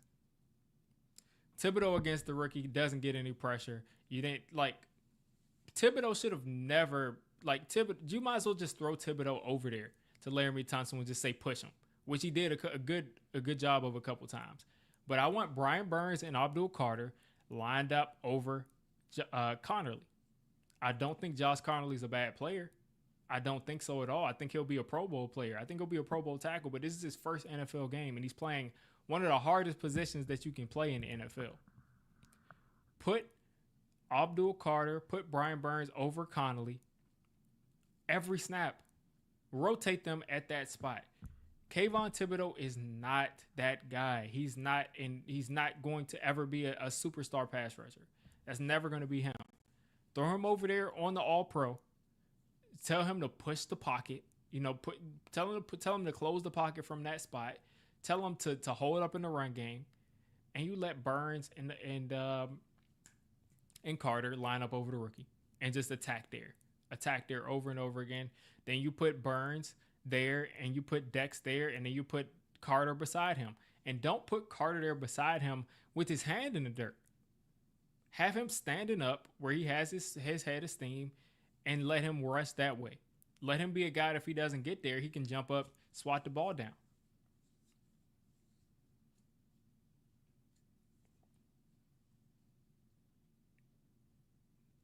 Eli might have. Hey, listen, man, he might have. He might have because the Giants just look like the same team every year. Like, even when we had Eli, we looked a lot better because we still made plays, like the occasional play. But ever since Eli's, I'll say his last 2 years, it's been a mess.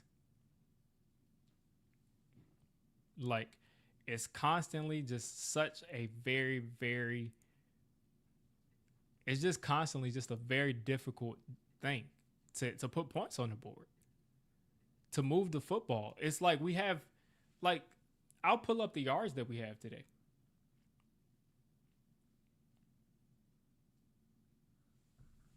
We're winning on time of possession because we had that very, very long drive. But we got 79 total yards. 49 pass yards when you include the sacks that we've given up. But 79 total yards is not good. The Commanders have 219. The defense is about to give up 400 plus yards today. No turnovers in the game, luckily. We've gotten 3 sacks, and we're about to give up. We're on pace for 6 sacks and 400 something yards given up.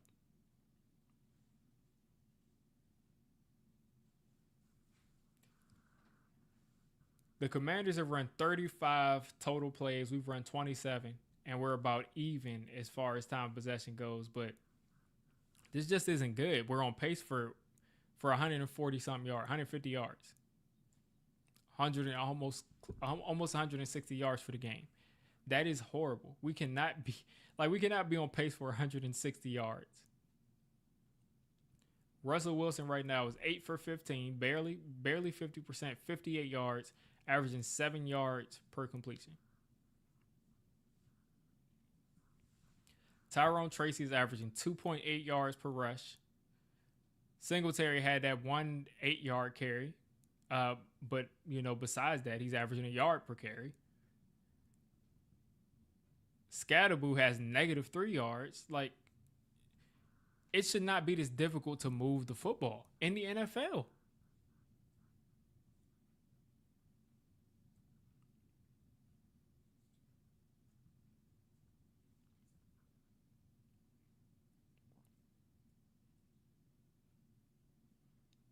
Yeah, man, the defense is definitely frustrating because, like I said, we might be at the top of the league in sacks because these guys are going to get theirs. Like, we got 3 sacks, but they're not. It's not going to be consistent because, again, Laramie Tunsil is out there. You're not going to beat that guy consistently.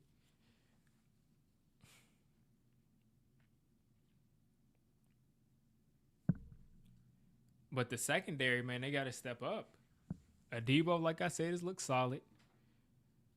The other two, man, Phillips is giving up a couple plays. Floyd is giving up some plays. It's just not good. We need more. We need more from that secondary. Like, whether that's putting Banks in, and Banks hasn't played at all. Like, Floyd has just completely won the job at this point. But you might have to keep going back and forth between them until you can get some solid play there. DJ throwing 40-yard dimes with time in the pocket. Nuts.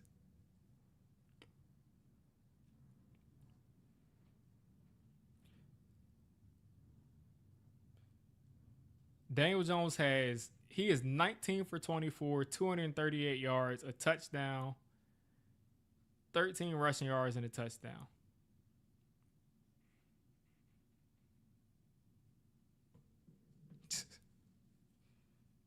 Man,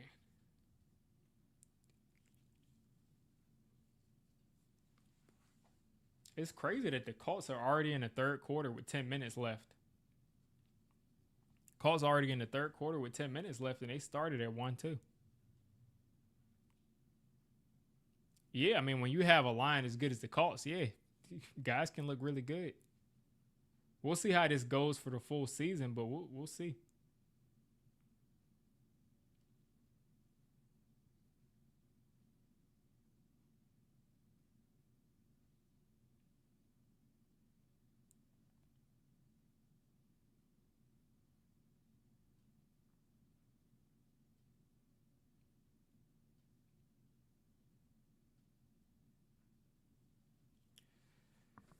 But yeah, we need a spark. We need a spark. We're getting the ball out of the half, so we have a chance to get in the end zone here and be down 4. 2 possession game, so we know we're not out of it, but we've got to get something moving.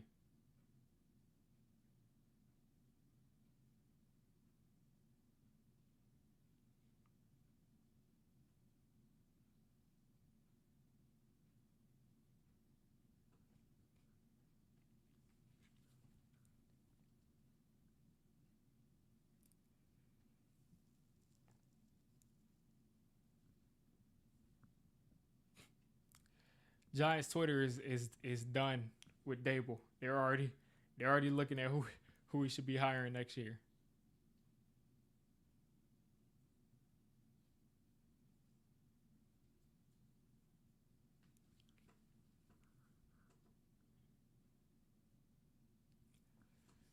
So here we go. Russell Wilson in the huddle. James Hudson still out there left tackle.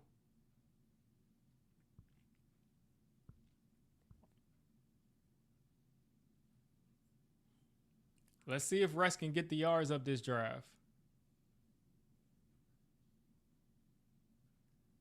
There goes Malik Neighbors. Easy first down. Why not use him earlier? Why not use him consistently? Like, to have as little yards as we have in that first half is ridiculous.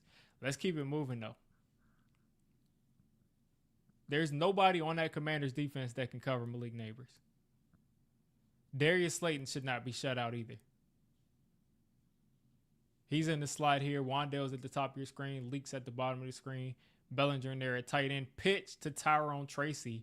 Nice vision from Tyrone Tracy. Picks up 6. Setting up a second and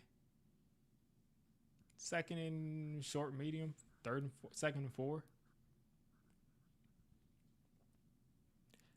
Tyrone Tracy, man, he has some nice runs.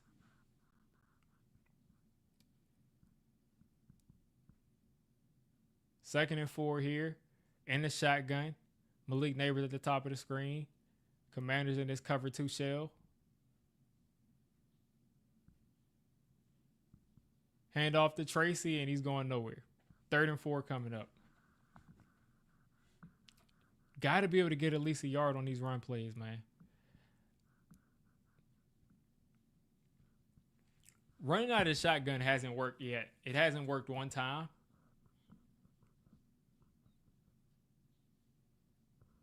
I would definitely say running out of the shotgun has not worked one time today. Third and 4, right around the 40-yard line.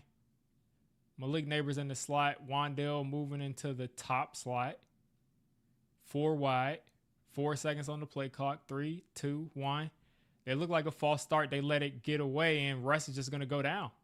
He took his eyes down. And this is what we talked about. This is what I was afraid of, is that Russ just looks down. Like, Russ just looks down. He just, like, gives up on plays and just runs into sacks. You got a guy wide open. Keep your eyes upfield and throw him the ball.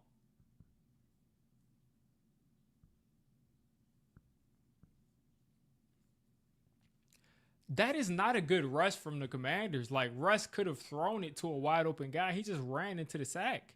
He does that. He's been doing it since he's been a rookie in the league. We finally get a decent punt.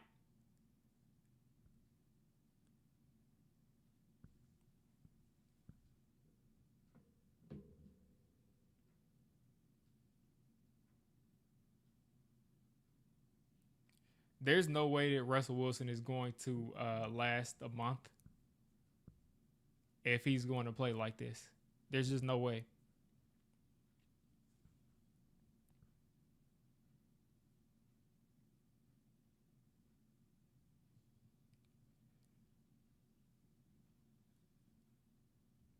Like, there's just no way.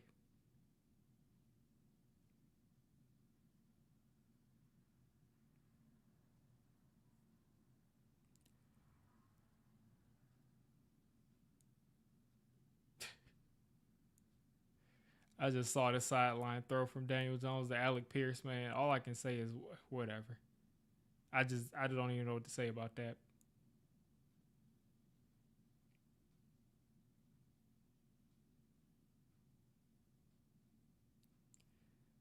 Russell Wilson literally just ran into the sack. He's got to go. He's got to go. He's got to go.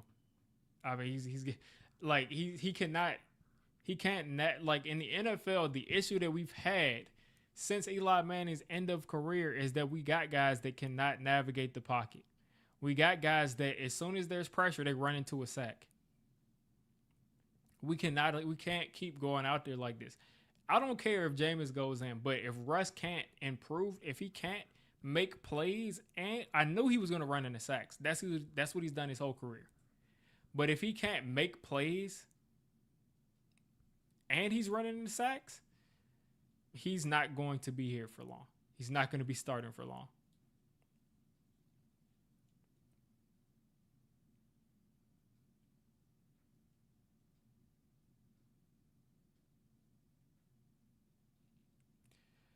The O-line is fine. Listen, I wish I could show you all because there's a green screen and I get copyrighted. But if you look at the screen from where Russ was, he ran into the sack. The pocket was there. He had a pocket. All he had to do was stand where he was standing and throw the ball to Theo Johnson, and Theo Johnson is going to score. Theo Johnson is wide open. He's going to score.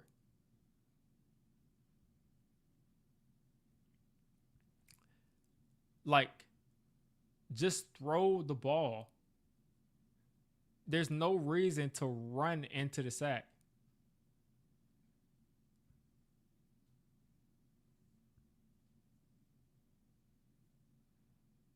Like, if you run into sacks, it's going to make your offensive line look horrible.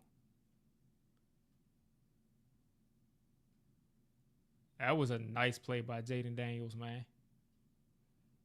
That was a nice play by Jaden Daniels.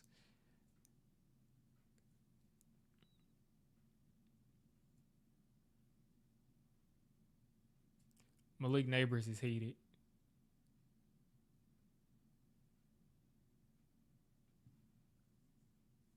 Yeah, Malik Neighbors is like, I just keep on trying to like fight off the Commanders fans that say like that say stuff like, oh, Malik Neighbors is gonna be a Commander in 3 years.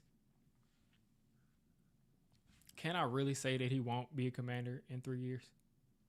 Unless we trade him to like a Super Bowl contender or something. Like, can I really say that he's going to want to stay here and not want to go play with his best friend, who's also probably going to be like the second best quarterback in the league at that point? Can I really say that he's not going to be? That like that, how much time I spent laughing at the Commanders only for Malik Neighbors to maybe want to go there after he leaves here?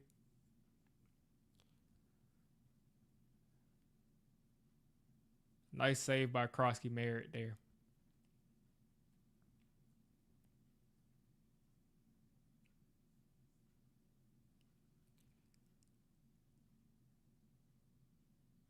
Like, Russ, man, you are destroying the offense right now.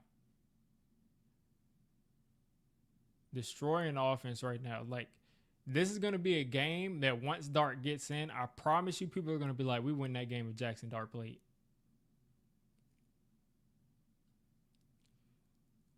Please sack this dude. Please sack Jaden Daniels. Oh my gosh, there's no way. That's holding. That's coming back. Thank you. I was like, that's an obvious hold. That's an obvious hold. So they'll go back 10 yards there. Nick Allegretti on the Commanders' help right there.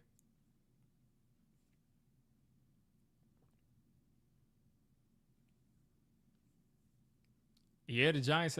Can the Giants be frauds? We're 5.5. We're 5.5 points. I mean 5.5. Our win total is predicted to be 5.5. We're predicted to lose this game by a touchdown. So, are they frauds? Are they not? Who knows? Anyway, 2nd and 19 here. Andrew Phillips following Deebo Samuel in man coverage. Looks like man right here. Zach Ertz, easy, uncontested catch.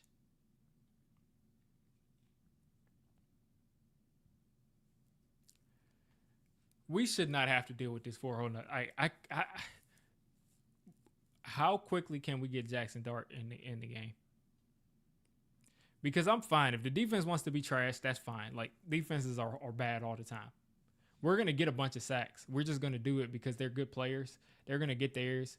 3rd and 11 right here. This is where we should be making some noise.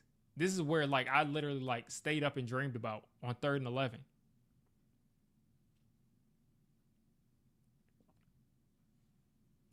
The pass rush is here, D-Nice. It's not consistent. Like I said, most of the time when people go, what's going to make this pass rush good is that we're going to be collapsing the pocket from both sides. The problem is that Laramie Tunsil is on one side, and you probably aren't going to be seeing that. Like, he's too good of a player. And we're going to probably get a couple more sacks in this game, but it's not going to amount to anything because they can't defend in the secondary, and the offense won't score. They just won't score.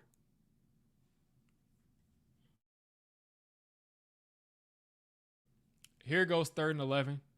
Dane Belton's 1-on-1 with Zach Ertz at the top. I'm looking at that as the key matchup. And Abdul Carter, oh my gosh.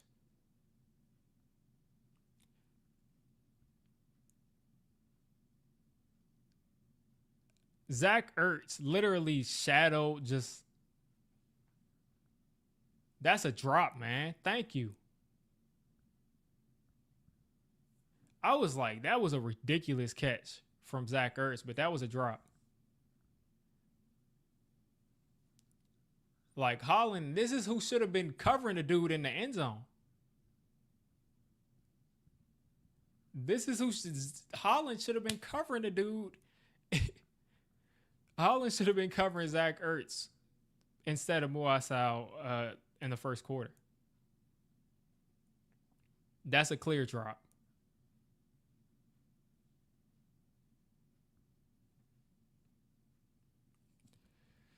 So it's looking like the Giants will get off the field here.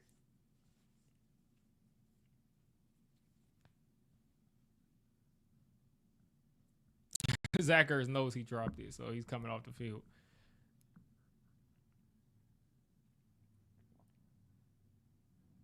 Giants had one long, very long drive as far as time goes, and couldn't get in the end zone from the 2 yard line. Got a penalty against the hands to the face. Went to the half distance to the goal and still couldn't get in. Got a fresh set of downs and still couldn't get in. So they got 6 tries from the 2. Could not get in the end zone. The Commanders have tripped and stumbled over themselves 7 ways from Sunday, and the Giants have not been able to take advantage of it. Still got 3 points on the board. Still a 2-possession game. I mean, you got an overthrow to Terry McLaurin. You got a couple drop passes and another drop pass from Zach Ertz on a dot. That one got partially blocked. So because that got partially blocked, there's no flag for running into the kicker, luckily. Abdul Carter blocked that. Luckily, because Abdul Carter got a hand on that, they're not going to call that for... Yeah. Referee's explaining it right now, but because Abdul Carter got a hand on it, he's not going to get the flag for running into the kicker.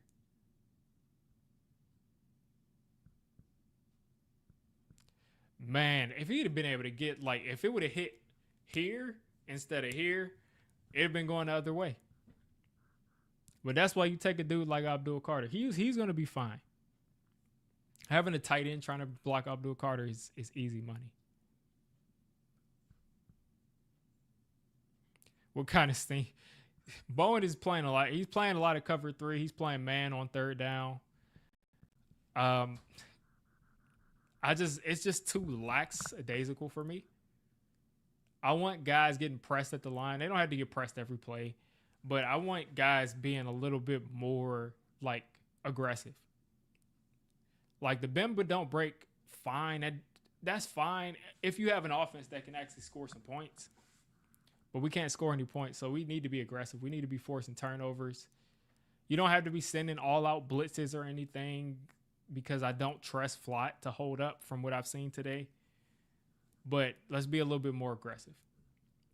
Like, I don't want to see guys just catching the ball because nobody is in the area, because they just drop back behind them.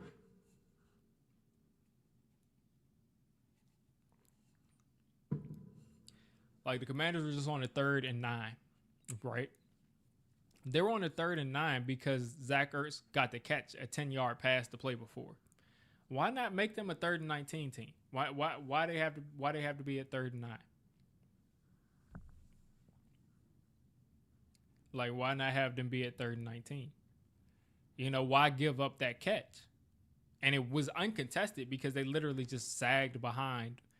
You know, they just sagged back. It's one thing if it's 3rd down and you're doing that, but don't just give them 10 yards on 2nd and 19.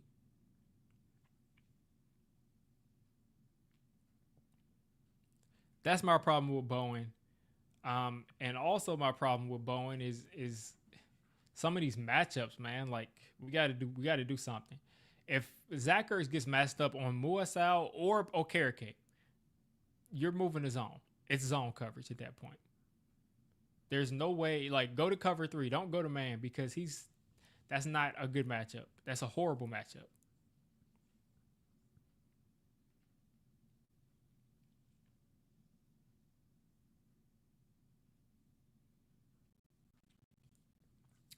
Man, that sucks. Micah McFadden got hurt. All right. Another handoff here, and Singletary is going to get a negative half yard. Like, they just keep going backwards in this run game.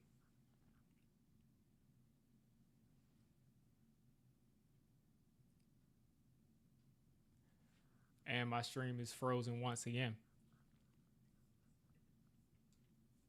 But this offense has just been so underwhelming. I have to go down the list again, see if I can find another stream. Let's see. And I see they're zooming in on Lattimore now.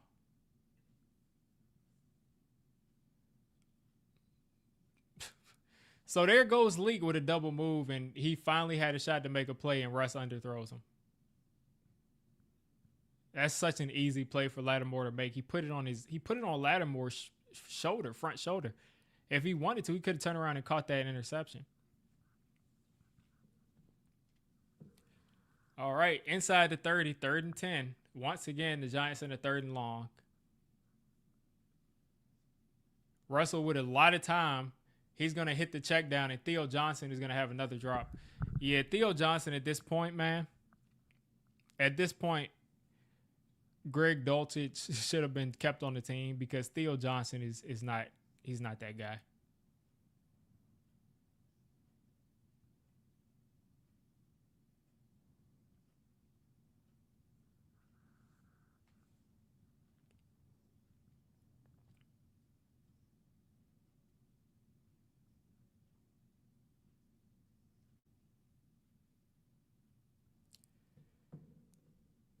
Yeah, Theo's just not that guy, man. Like, it stinks because he's so physically talented, but he's just not that guy. He just can't catch. And you can't have, like we saw with Evan Ingram, and he's not proven to be as good as Evan Ingram. You can't have a tight end is supposed to be a security blanket. Like, a tight end should be a security blanket. He can't drop, like, you go to your tight end in that situation when it's a dump off. Like, that should be an easy play.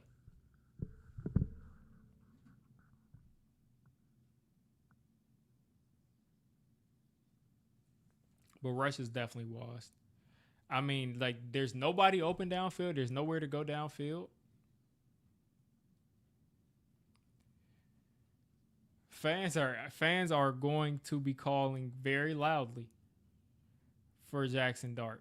They're going to be calling very loudly for Jackson Dart.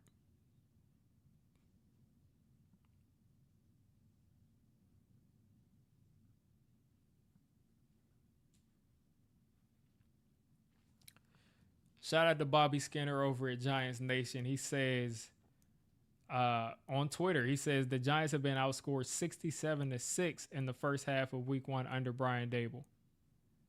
67-6 in the first half, Week 1 under Brian Daboll, consistently. But we need to get Bellinger out there at this point. I would bench Theo for the rest of this game because he's not reliable right now. It's just bad, man.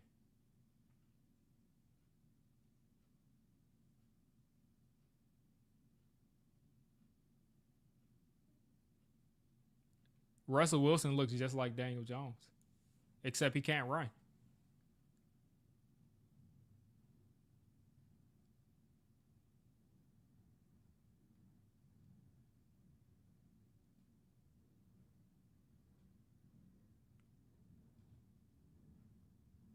Like, Russell Wilson looks like Daniel Jones, except he can't run. Like, it's crazy. Yeah, shout out Abdul Carter. He's going to be good. Malik Neighbors is good, but, you know, we're going to screw this guy over because he's going to have weeks like this where he just can't get on the ball. But to save his job, Daboll's going to have to go to he's going to have to go to Jackson Dart, like, right now.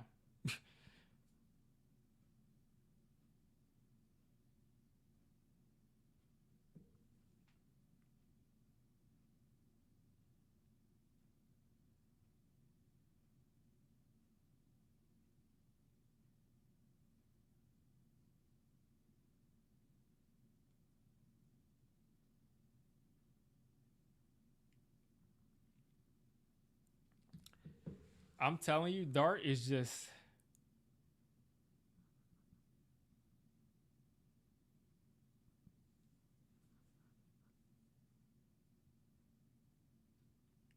This just looks awful.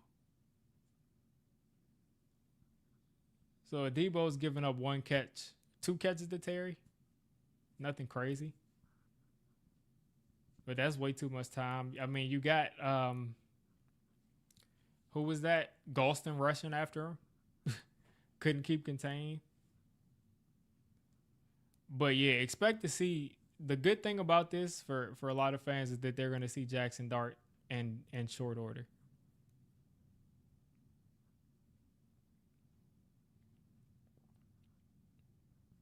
Like Jackson Dart is going to be out there in like a week. People don't understand. Like a lot of people think that this is just people like just talking. Teams play different when the quarterback is playing a certain way. They just do. I know it was the preseason, but the defense played better when Jackson Dart was out there. When the defense knows that their quarterback is a guy, it's just a different level of intensity. And it's not right. They should always be playing with a level with nice pressure on JD to make him miss that throw. So this will be a 3rd and 5. I mean, like this is Newman joking around with JD, but I don't have any faith in Russell Wilson from what I've seen today.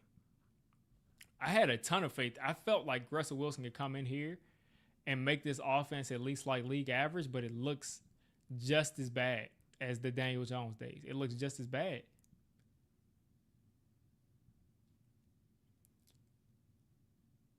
So you got Newman one-on-one with Zach Ertz at the bottom of the screen. Adebo is following Terry McLaurin. You got some pressure on JD.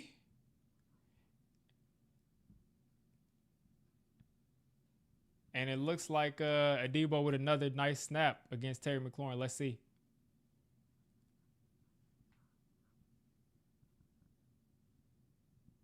Nah, that hit the ground.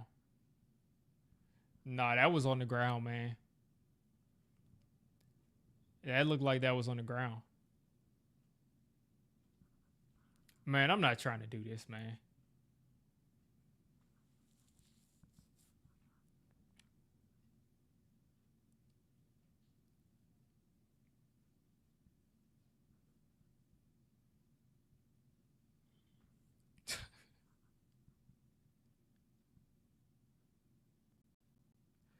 So they're challenging it. Terry is hyped up. I swear that was a drop, man. I swear that ball hit the ground and he just put his what are these? What are these? I don't know, forearms around it. He just put his forearms around it, man. I swear it just hit the ground and he put his forearms around it and pretended he caught it.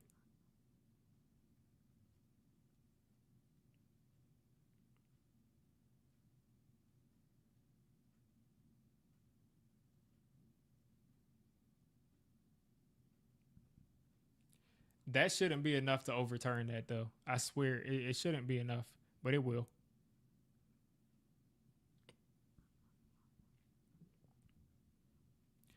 That's what I'm saying. It's like the we should not be losing to this team. We're not used to losing to this team. We're not even on our worst days in the past. We didn't lose to this team. Like to me, that first off, right now, what we're looking at, to me, that ball hit the ground and Terry just closed his forearms, and they're gonna probably give him his first down. But to me, that wasn't enough to overturn that.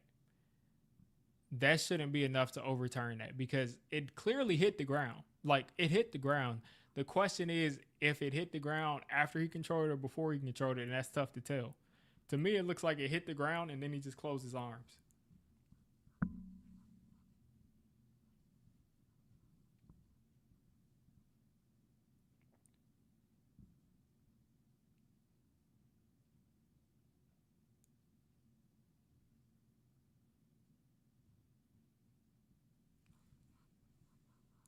Adebo turning Adobo with his 3rd down. I'm not mad at Adebo. He's done a pretty decent job for the most part. Now he had that one deep pass that he didn't catch, but he didn't catch it though. So I can't say it. But that one deep ball I didn't like because he should have He should have given up a walking touchdown, but he just didn't. But for the most part, Daboll has not been a problem today.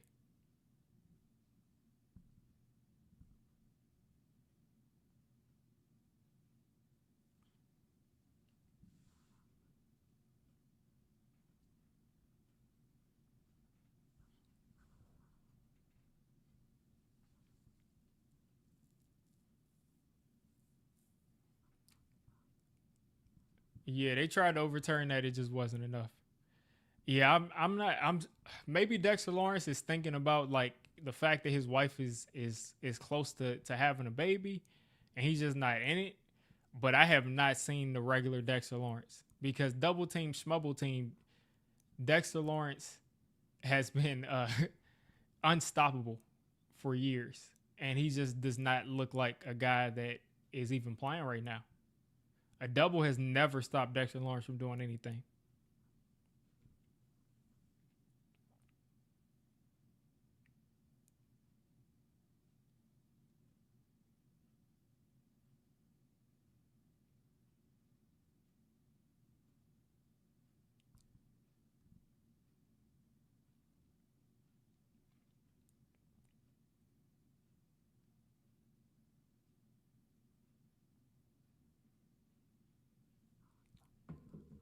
All right, Russ, empty set.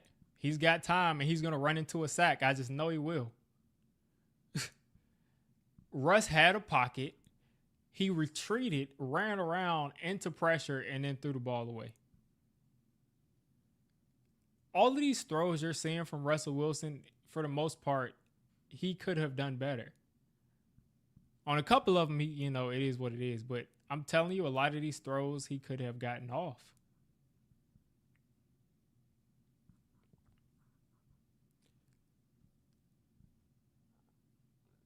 Running game is going nowhere. They're about to punt the ball right back to him. Yeah, Russ has got to go. He's got to go, man. They're not going to block for the run, and it's not a good situation for him to be in, but it is what it is, man. Like, somebody has got to just rescue this offense, and he can't do it right now.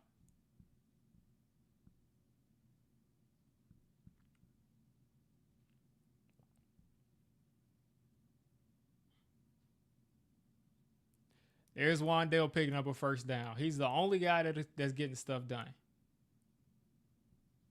He is not a half a yard short. That's a first down. That should be a first, man. That should be a first. That was clearly a first down, man. Come on now. That was clearly a first down. That was clearly a first down. And if they can't sneak this for a first down, I don't know what to say.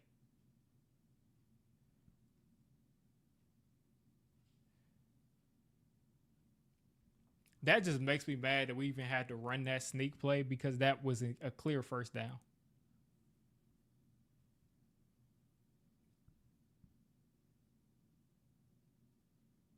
Because I don't even like how Russ runs this sneak. Like, it works sometimes if you wait to see what hole opens. But sometimes if you wait, it's too late. Everything is closed and you don't have any momentum.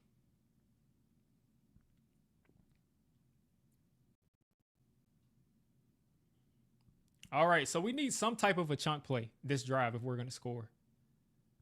Everything can't be difficult, man.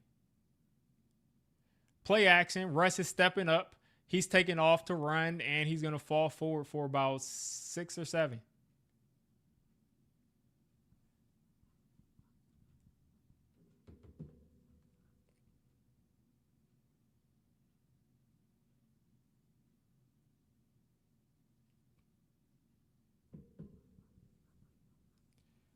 Second and 4 coming up. Russ in the shotgun. 2 wide receivers at the bottom of the screen. Malik Neighbors in the slot. Hand off to Tracy. Tracy to the outside, and he manages to pick up a first down. There we go. Nice run by Tyrone Tracy, man.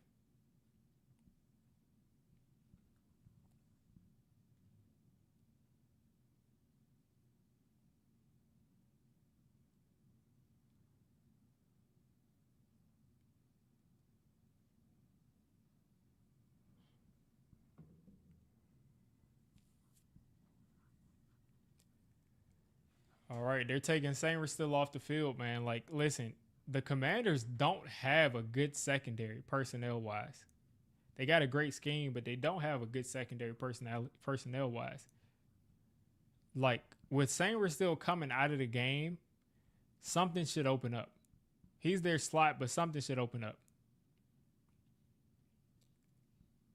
Back in the shotgun, 3 wide receiver set. It looks like you got Slayton in the slot. Wandale motioning inside, getting the free release. He's looking for Slay, and he was clearly interfered with, and they're not going to throw a flag.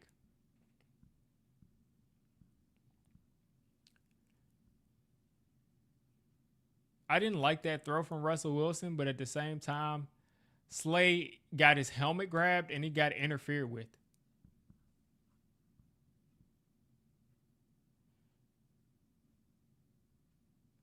Like, you grab the guy's face mask and then you interfere with him and there's no flag. Horrible missed call from the referees there. Back in the shotgun. Tracy in motion. Tracy back to the right. 3 wide receivers left. Russ is going to let the ball go. And Leak Neighbors this is why you throw him the football. This is why you throw him the football, because he basically just rocket catched that. I'm not ready to say that.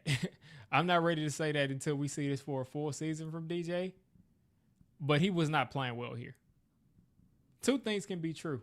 He can be a guy that can succeed if everything is looking great. Like if he has the best offensive line or top 3 offensive line in the league and a bunch of weapons. He can be a guy that looks great there. And he can also be a guy that just didn't play well here. Play action. Russell Wilson taking a shot, throwing it up, and you got a flag.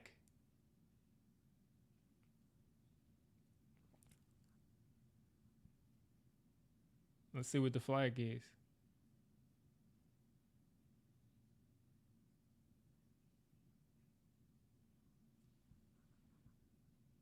Let's see if that's interference or what do we got here? Is it on us? Is it on them? Looks like a defensive hold. So it's not going to be a pass interference, so we're not going to go down into the end zone, but it looks like it'll be a 5-yard penalty and a hold. Yeah, Neighbors is wide open there.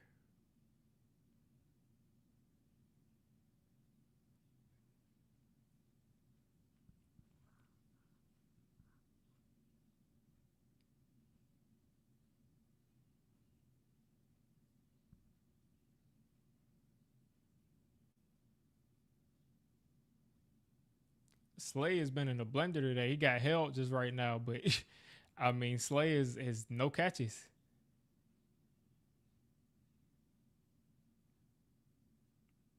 Tom Brady's hyping up Russell Wilson running. Russ is looking decisive now. Theo Johnson finally makes a catch across the middle, finally, and we got a flag, though. It's coming back. Holding, 10-yard penalty. James Huston, 10 yards. Let's see. I'm seeing that it was a bad call. I'm seeing that it's apparently was a bad call. Is this the drive where the referees screw us and we can't overcome it? That's not a hold. That's not a hold at all.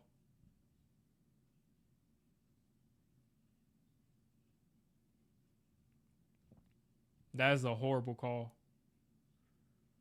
That's a nice rep by Hudson. It like 1st and 20 here from Russell Wilson. This puts us back 10 yards out of field goal range. Russ uncorking it. Malik Neighbors almost came down with that. It looks like Russ has a different energy. Maybe Russ saw Dart warming up on the sideline. Maybe Russ saw Dart warming up on the sideline because he's playing different.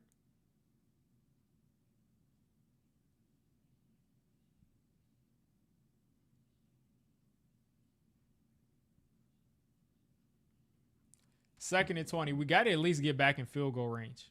We got to at least get back in field goal range. 3, 2. Commanders with a blitz. We picked it up. Tosses it to Scatterboo, and Scatterboo almost got out of that. There were 2 guys ready to tackle him, and he almost spun out of that.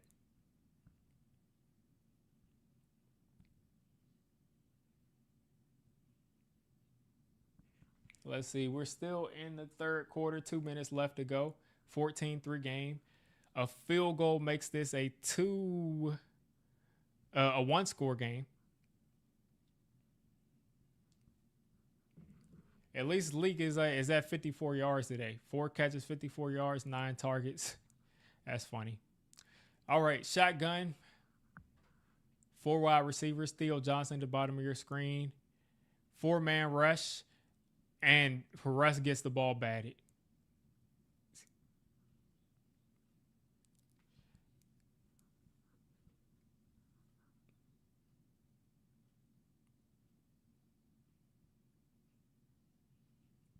Again, this time Tom Brady actually calls it out. There was no reason for Russell Wilson to run from the pocket, but he can't see.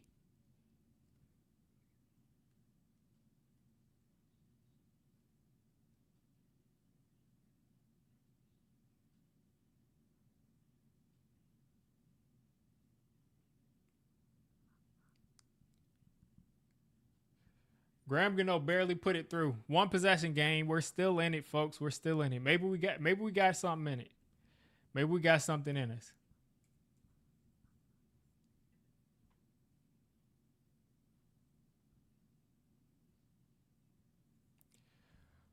One-score game, folks. We're still in it.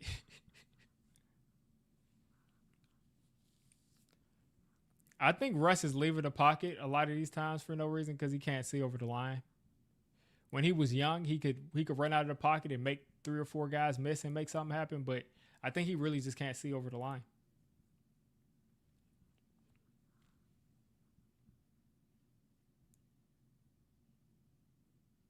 Like especially if you look from behind the line, like he can't see.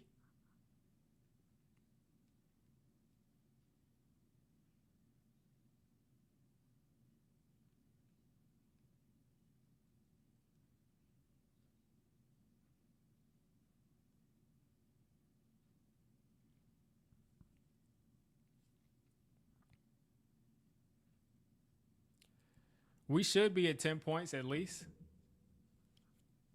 Being 5'9", he might be 5'9". They got him listed, I think, at like 5'11" or 5'10" or something, but he might be 5'9". No. You cannot let him get almost back to the 40-yard line.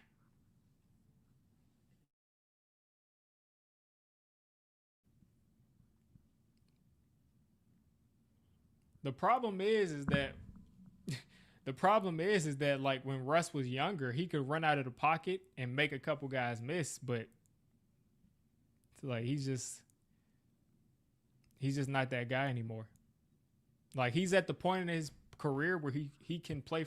Like if he was taller, he probably would be a plus at quarterback because he would be able to see the field. But it is what it is. Here we go. First down, and we got it. There we go. Finally make a play. Abdul Carter.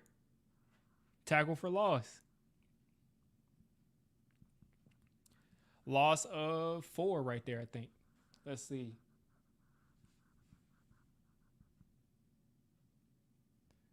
Abdul Carter, Kayvon Thibodeau in the backfield.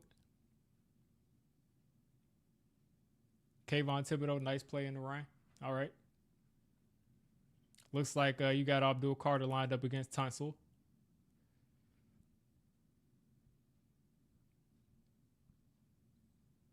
We got a flag. Looks like we're gonna get a first down. Automatic first down.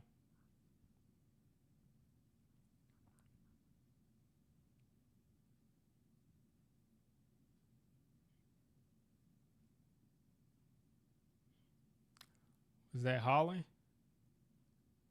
That's Newman who grabbed him. I might have Holland just follow Ertz around. And I think that might be what they're saying right now. I think Holland needs to follow him around.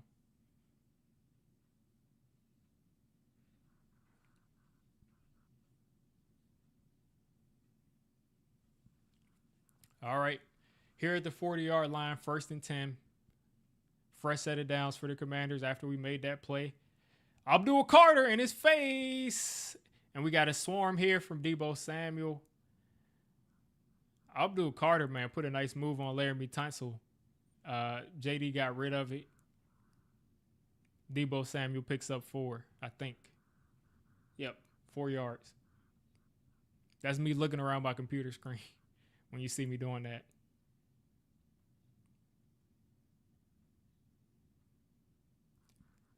You got 25 seconds left in the third quarter. 2nd and 6. Jaden Daniels is put a move on Kayvon Thibodeau right there. It's going to be a yard short of a first down. He made that move so quick. I'm like, okay, we got him right there. And he just put a move on him. Here we go. 2 seconds, 1 second. Try to get us to jump. And we're going to go into the fourth quarter down 14-6.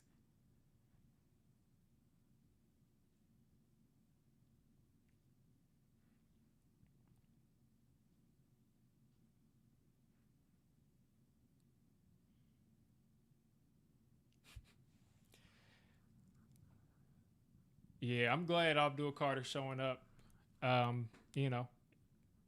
He's just getting rid of the football really quickly. And, of course, he's got the legs, too. So, fourth quarter is crunch time. Listen, if Daboll wants to be the coach of the Giants going forward, this is when you got to get your team, centered. And this better be a tight fourth quarter. The Commanders cannot win this whole fourth quarter.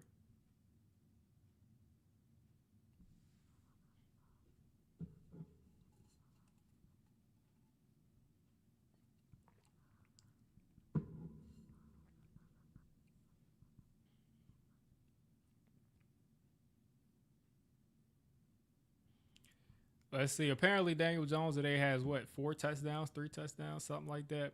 Has, pretty much a perfect game against the Dolphins today. Daniel Jones is going to win Player of the Week. if what's the name doesn't win it. What's the name? Herbert. Aaron Rodgers has 4 touchdowns today. Okay. Aaron Rodgers has 4 touchdowns. Fields has a touchdown, a rushing touchdown. Jets look they're actually doing their job on offense. Even though Fields can't really throw it, they still find a way for Fields to get 200 yards and a touchdown. On 17 passes, too. But Aaron Rodgers, like I said today, 4 touchdowns. Looks like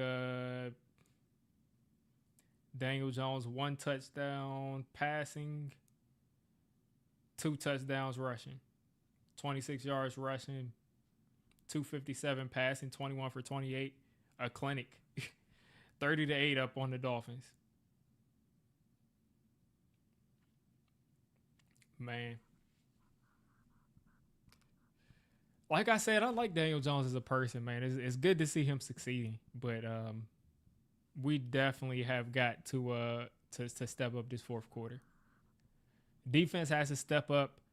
I understand this is a tough task, and for all of the complaining we've done today, they still only have 14 on the board. They still only got 14 on the board, so let's get another stop here on 3rd and 2, and let's get the offense back the ball, and let's see what they can do with it. Abdul Carter in the game. He's going to be coming off the edge here on 3rd and 2. Play action. Boom! There we go. Andrew Phillips getting them down. Let's go. Get the ball back for the offense. Get the ball back for the offense. Please don't go for it. I'm so scared of this team on 4th down. Please don't go for it.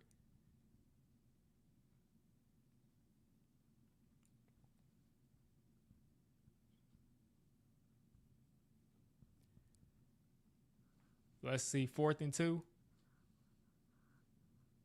Okay, they're actually going to punt it. Okay. Whew, I can exhale. They're actually going to punt it. Hopefully they actually punt it and this isn't a fake.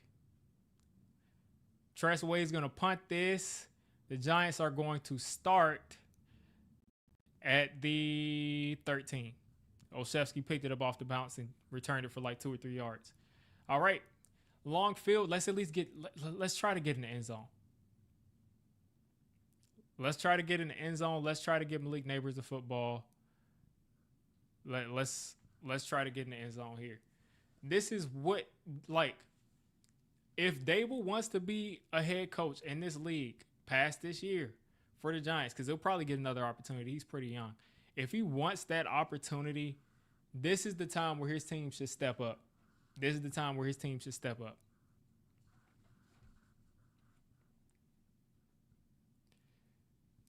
All right. One back there, 2 wide receivers, 3 tight ends, 2 tight ends. Play action. Russ has got time. Max protect. Malik Neighbors, strong catch for a first down, and you got a flag on the field.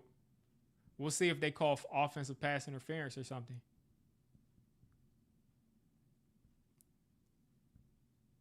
Holding on the defense, penalties decline. Perfect.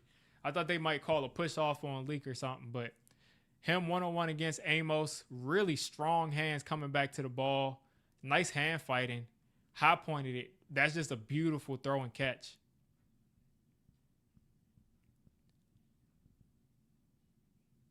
There we go, 1st and 10. Right at the 27 here, Tyrone Tracy, top of your screen. 5 wide. Theo in the slot, Wandale in the slot. Russ has got some time. He's taking off. Nobody's there. He's still running. He's going to slide. Hopefully Jackson Dart is paying attention. You slide in that situation. Is this what it's like again? Like, is this what it's gonna be like if we have like an actual good quarterback? Like, I'm not saying he's gonna be a leader or anything, but a good quarterback that actually steps up at the end of the game. Is this what it's gonna be like Eli? All right, 3 wide. Theo Johnson in at tight end. Looks like Tracy's still in the game. Decent pass pro. Russ is panicking a little bit, but he's got time. He's taking a shot, and he throws it away.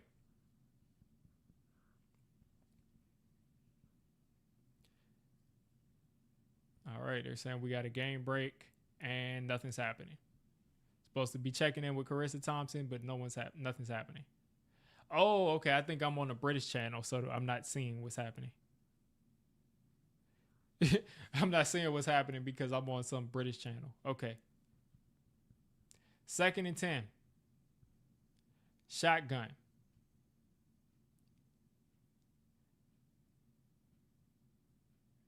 All right, Russ has got time, dumping it off. Here we go. Tyrone Tracy hold on to the ball, making it a 3rd and short right around the 50-yard line.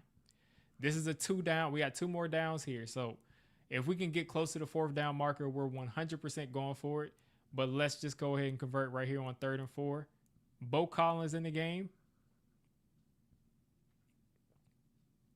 Slayton in the game. And let's see who else is out there.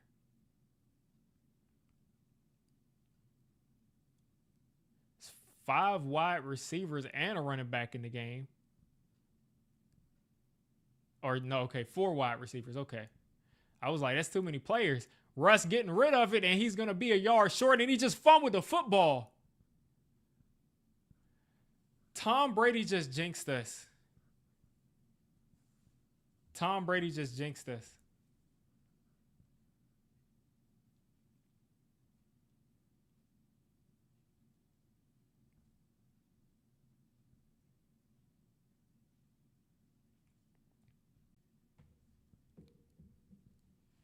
Tom Brady just jinxed us with that, with not turning the ball over.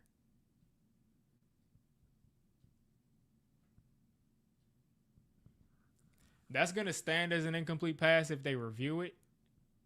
And the Giants will punt.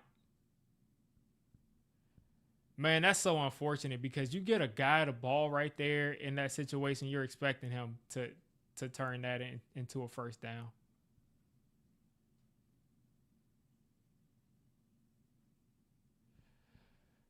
Man, that was a key drive. But, you know, it is what it is. Man, they're going to start off on the 20. And in a group chat I'm in, somebody's saying Russ is spooked, and that's exactly what he looks back there. Like he keeps dropping his head to look at the rush. He just keeps like the rush is not that bad. These guys are not a ferocious.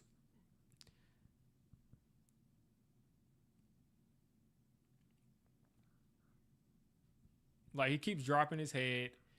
This is not even a ferocious pass rush.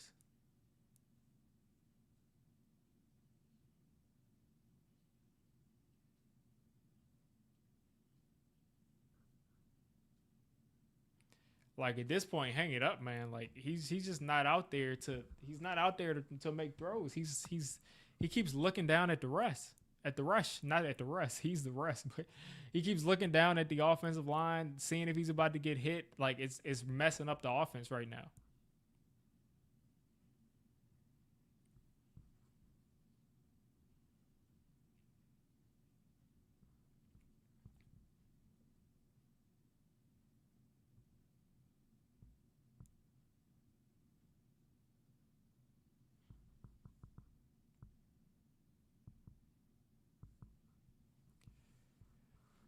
I don't think we need to. We've held them to 14 points for like 3 quarters now. So I'm not going to do anything different. I'm not going to do anything different. I mean, the offense has got to get in the end zone. That's really what it comes down to. That's what I'm saying. We need to show the Commanders how a white man runs the ball. I mean, we have not given him enough touches today for my taste, because I believe he's just a tackle breaking machine, and he has not gotten enough opportunities for the offensive game we've had today. You want guys that can create. Tracy can create, but not in the way that Scatterboo can, like through contact. I think this is probably a Scatterboo game, but it's we just didn't. Maybe he'll be that guy next time for us, but it is what it is.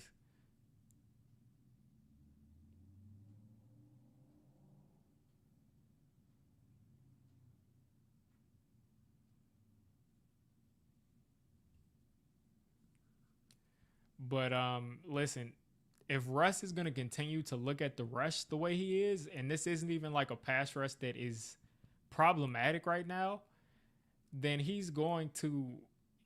we're not going to be able to move the ball.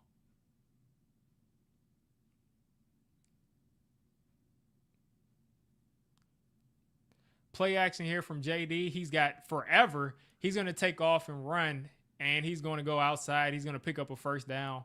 And that's what happens. You get a decent pass rush, you don't contain, and he's going to pick up 12 that easy running it.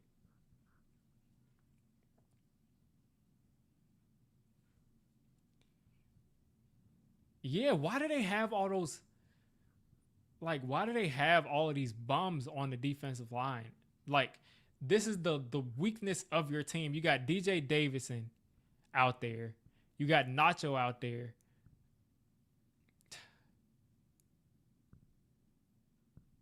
Like I just don't like these guys being out there. Like why put DJ Davison and Nacho out there? Like is Roy Robertson Harris hurt?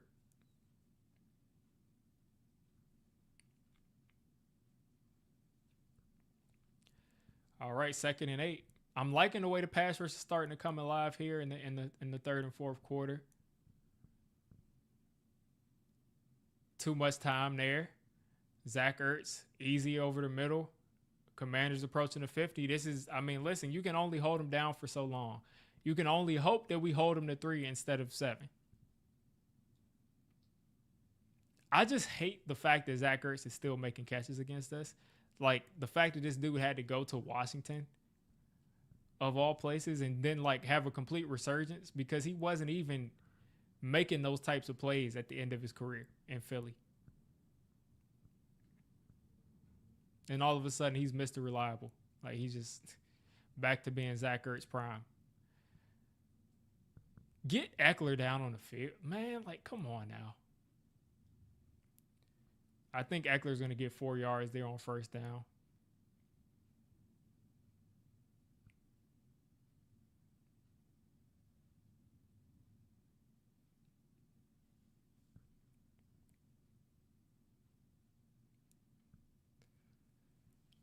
Man, this is a game that we could have won if we could have won if we executed better. And it kind of makes me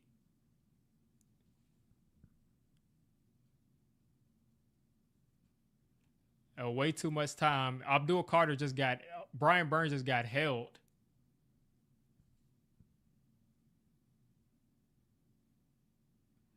Brian Burns just got held horribly on that pass rush.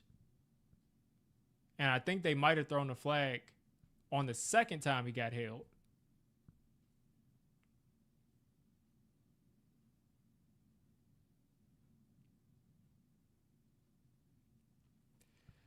Like it took them way too long. Me as a fan in the first quarter, I said put Brian Burns on Conley. That's what I'm saying. Like, why did it take that long? He was getting held the entire rep. And the third time he held him, they said, okay, let's throw a flag. Yeah, I don't like this. Why is Golston in a 5 wide scenario? In a 5 wide scenario, why is Golston at one edge?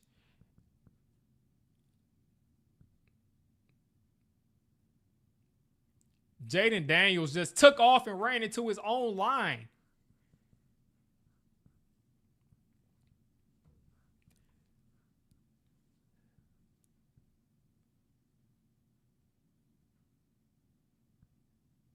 He ran into his own line and they still allowed him to get all those yards.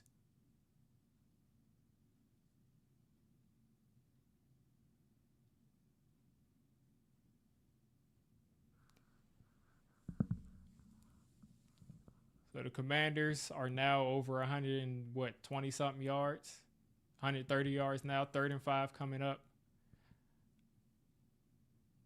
Jaden Daniels way too much time once again, and Deebo Samuel with a nice catch on Holland. I can't be too mad at Holland today because he has been in sticky coverage for the most part. That was just a really great catch by Deebo. He was a little bit late on that. And that's just more of them attacking the spot in his own. But, man, that's probably game now because I can't see them. I can't see them holding this Commanders team.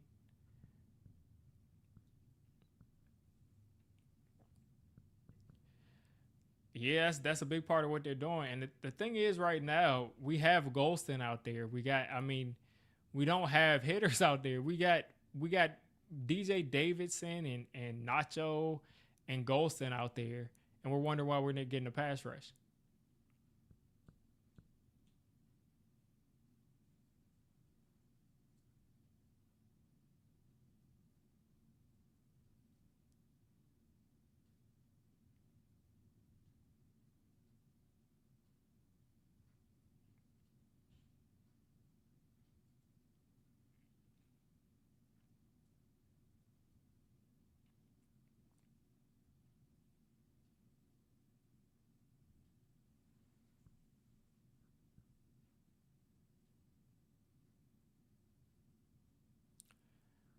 Here the Commanders are inside the 30-yard line, 1st and 10.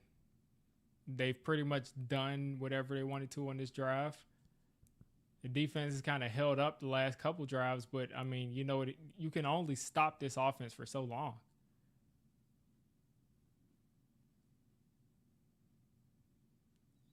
Jaden Daniels overshot Deebo Samuel by like 2 yards, and that could have been a walk-in touchdown.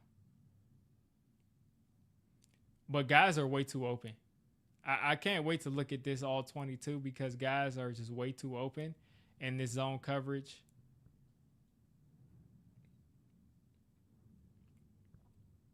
This might just be a situation where we have to wait to get a little bit more talent on this defense and get a new defensive coordinator.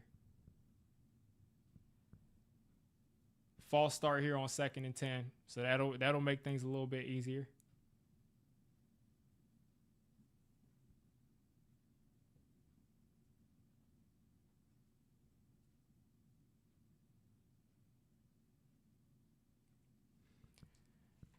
Yeah, and here on 2nd and long, on 2nd and 15, after they make a mistake, I bet you we'll make another mistake here. I bet you we'll allow them to get within third and short here on second and 15. I mean, listen, it's happened over and over again. Abdul Carter with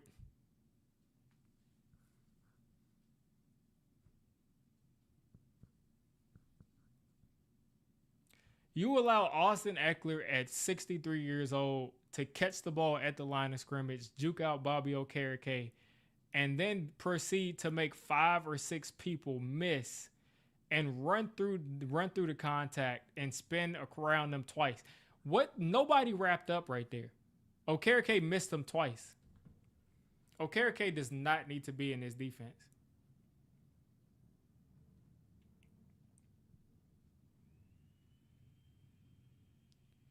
He missed them twice.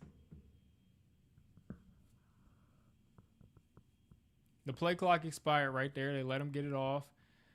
Deebo Samuel's about to run right into the end zone. That's Deebo's first highlight of the game, of the season. And that's probably all she wrote. Expect to see Jackson Dart in short order because we should have more points on the board.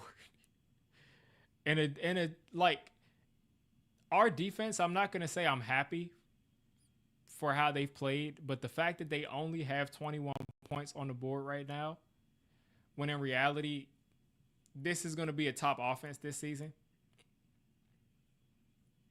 And our offense could not take advantage of that. We couldn't take advantage of them only having 21 points this point in the game. I mean, what can you say? What can you say?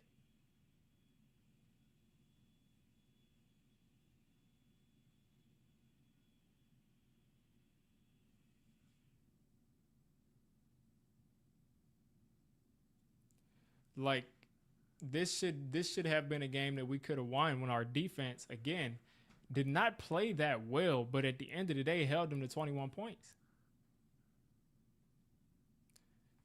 The Commanders, this team with that's offensive heavy, that their strength of their team this season, I promise you, the strength of this team this season is going to be what they do on offense.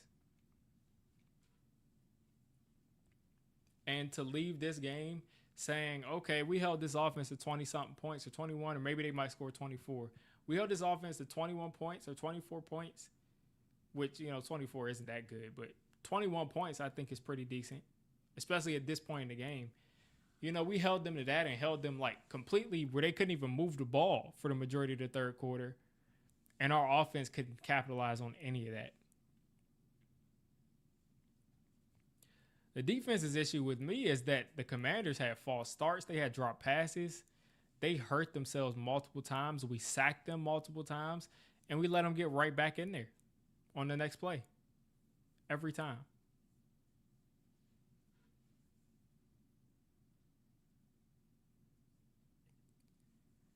And this is exactly what I'm saying. We continue to put DJ Davidson and Nacho and all these other guys out there on the defensive line. Like that's the strength. Like they should never be out there. They don't stop the run when they're out there. I know people are saying you have to have a heavy defensive line front for when they run the ball. You have to match their side. We don't stop the run when they're out there anyway. I mean, what's the point?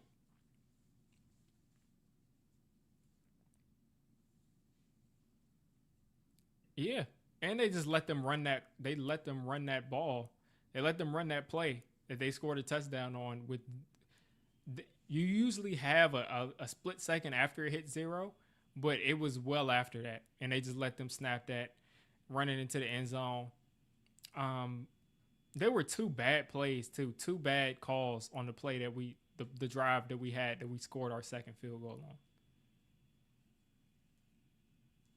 They missed that pass interference on Slayton, and they also missed they missed something else too.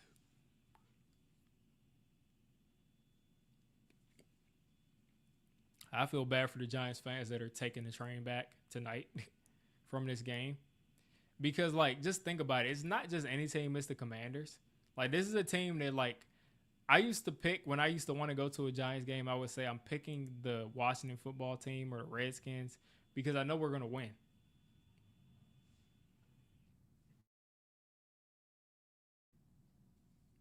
And that's not what's happening.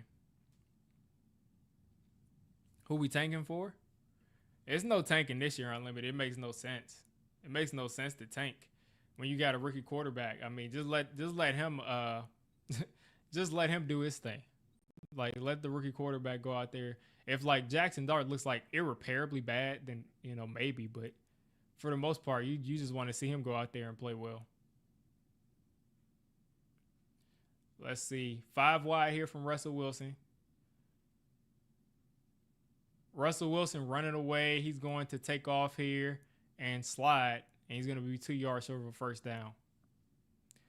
Shout out to Talking Eco for the 4.99 super chat. He says if they don't want to put in Dart, then put in Winston. I'd rather see his tomfoolery than Russ's. Yeah, I would much rather see Winston because he's not going to spend that much time looking at the rush.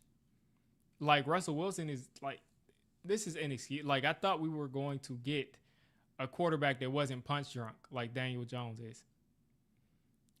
And there goes Tyrone Tracy, at least getting a yard there, making it a little bit easier.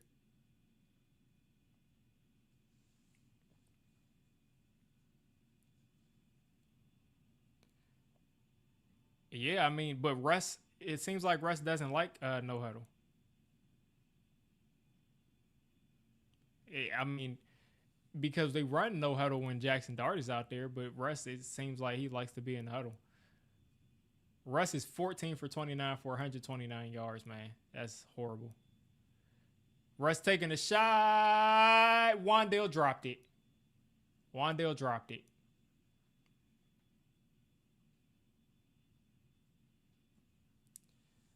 That could have been caught, and that would have been huge. False start.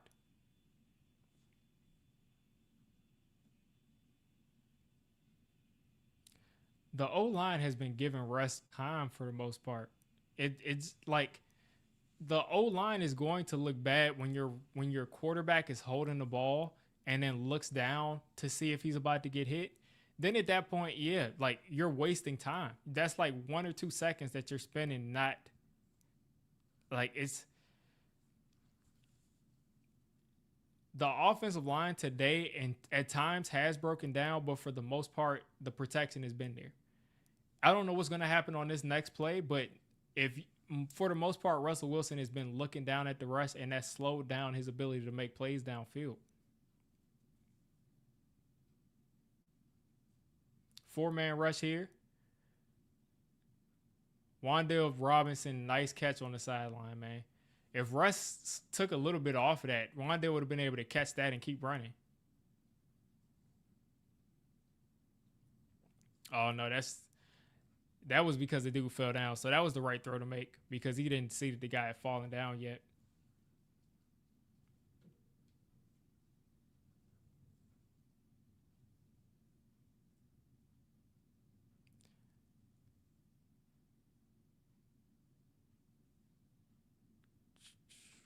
Man. So what do we got? 5 minutes left in the second quarter. So if we score, we're gonna have to score quickly. Second and 7 coming up. And is this the fourth quarter? So that play clock should stop inside of 5 minutes. Slayton out there getting in some good cardio though.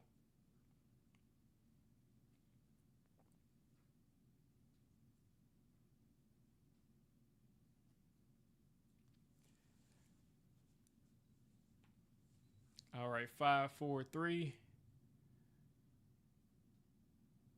Russ has got to throw it away there. I mean, yeah, like on that play where Russ just threw it away, the pressure came through. But like I said, on other plays, he's kind of looked down. There's definitely been plays where the line is broken down, but there's also been a ton of plays where Russ has just looked down at the rush and just given up and panicked and either ran into a sack or threw the ball away.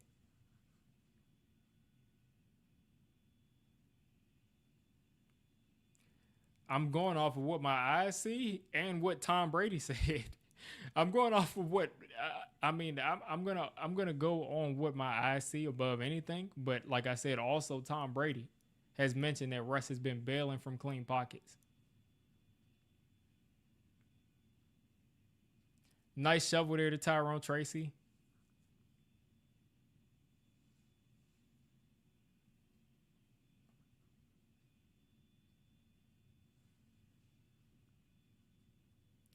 I did not say the O line has been good. See, this is the thing, man. Like, there's a thing called nuance, right? The offensive line has not been good, but there have been several plays that Russell Wilson has dropped his eyes down to the rush and taken a sack or thrown the ball away when he could have been throwing the ball. There's yes and there's nuance.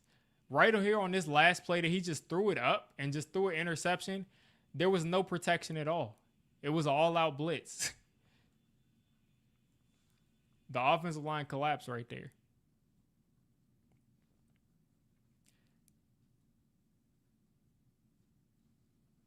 So we got a flag. Let's see what that is.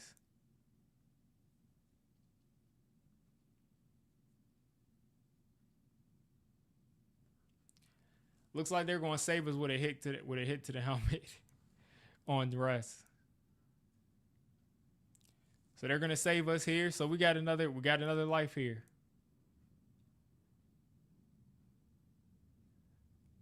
Russell Wilson's best friend Bobby Wagner laid him out, hit him in the head.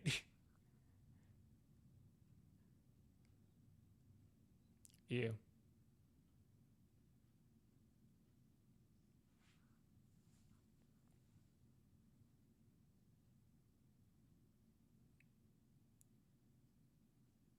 He definitely hit him in the head. I mean, I don't know what they will review it. This guy's saying if they find out there's nothing to the head. All right, here we got, I think, Tyrone Tracy at the bottom of the screen. Theo Johnson at the slotted tight end. Malik Neighbors here. Wandale in the slot. Russ steps up in the pocket, picks up a yard.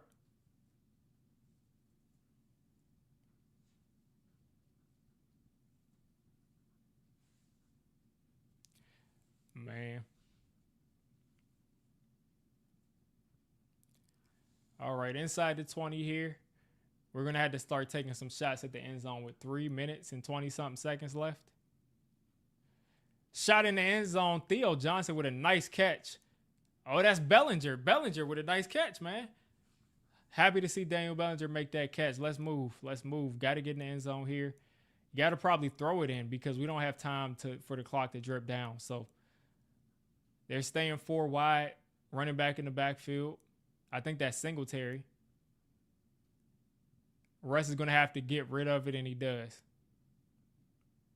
That looked like that was grounding, to be honest. But they'll let him get away with it.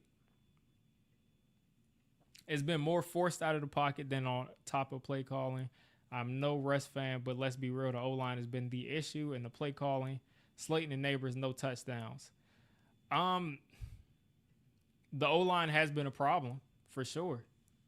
But like I said, I'm not going to say that Russ has done the best. The way I evaluate quarterbacks and the way I evaluate every other player is, did they do the best they could in that situation? And I'm going to say no for the majority. I would say and Russ gets that pass batted. I'm going to say in the third quarter, for the most of the third quarter and the beginning of the fourth quarter, whenever that second field goal drive was, Russ definitely did do well under pressure. But let's see what Neighbors was doing right there. Definitely got interfered with. But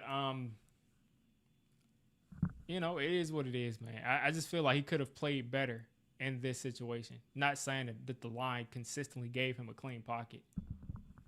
That's not the narrative I'm pushing. 3rd and goal here from Russ. Throwing it up in the top back corner of the end zone. Malik isn't able to come down with it. 4th and goal coming up. And we got to go for it. Got to go for it. There's no... Like there's no other, and there's 243 left, man. There's no other option but to go for it.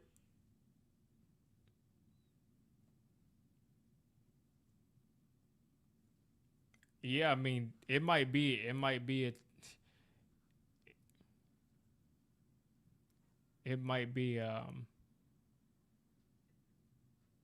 I completely forgot what I was gonna say. I think I was gonna say yeah, it might be a good idea to try to give Bellinger some more shots, and that's an incomplete pass right there. Yeah, I gotta look at some of this play design in the red zone. A lot of this stuff is like I feel like in the red zone you want to get people like space, and it seems like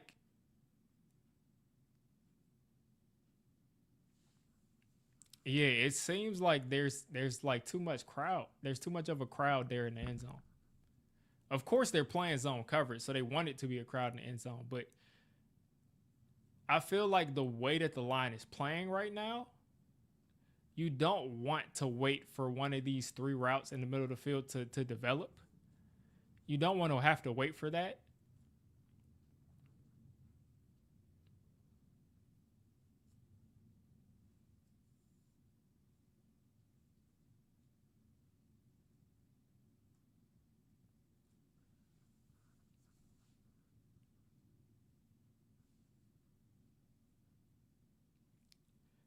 You said Russ miscue in the final minutes on fourth down. I mean, listen, I can only tell you what I see. Am I saying that Russ is the problem with the offense and that we would have scored 40 points if Russ didn't play? No. Yeah, the center has been horrible today. JMS, it seems like he started off as like a slightly below average center, and it just seems like he keeps getting worse. And there goes Malik Neighbors on the sideline with the towel over. I can't deal with this, man. Malik Neighbors is got the towel on his side, on his head, on the sideline. He's about to do the diva wide receiver stuff. It,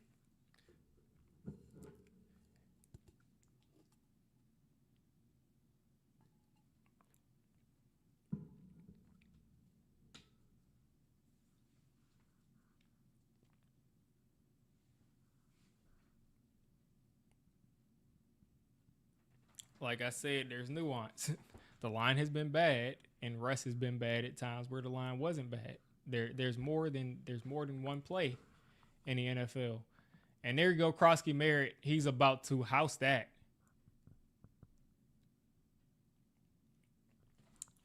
Yeah, this defense is folding. They're folding right now. Daboll barking at Neighbors. O line same as before. Great start. Yeah, that's definitely ridiculous. That's definitely ridiculous. And the problem that I have is it hasn't been. It has not been from the left tackle mostly. So like you can't say it's because Andrew Thomas is missing. You can't say it's because Andrew Thomas is missing. It's like today the center and the left guard especially. The center and the left guard especially today. I mean, of course, Deron Payne is a good player, but those two players today, man, like JMS and Runyon, man, they are hurting us.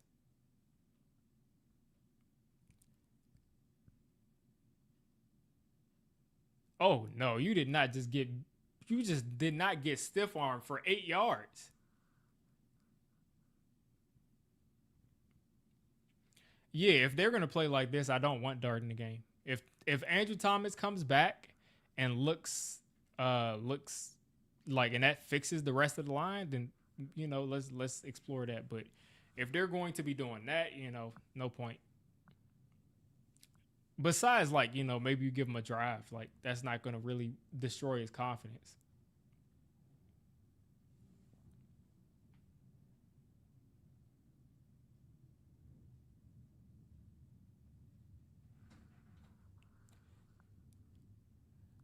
I'm just not sure what to think about this. Like the Commanders don't necessarily have that talented of a defensive line. Now they do have They do have Payne, and Payne is a good player, of course, but I guess just him against the interior of this line just shows. Because it looks like those guys have gotten worse over the time they've been here. Another handoff here. And they're just going to run this clock out. I'm probably going to, what are we at? 2:14 left. And the Giants are taking the timeout. I'm probably going to start, making my post game. There's a Commanders fan? I don't know. Listen, man. Listen, man. Ask the coach where the defensive line is at, because he had a lot of our guys sitting down. While he got 3 defensive tackles, 3 big defensive linemen in. That's not Dexter Lawrence.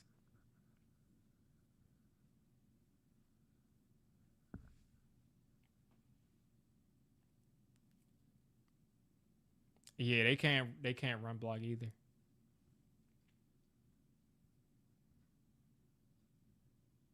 He said it's not. I don't know.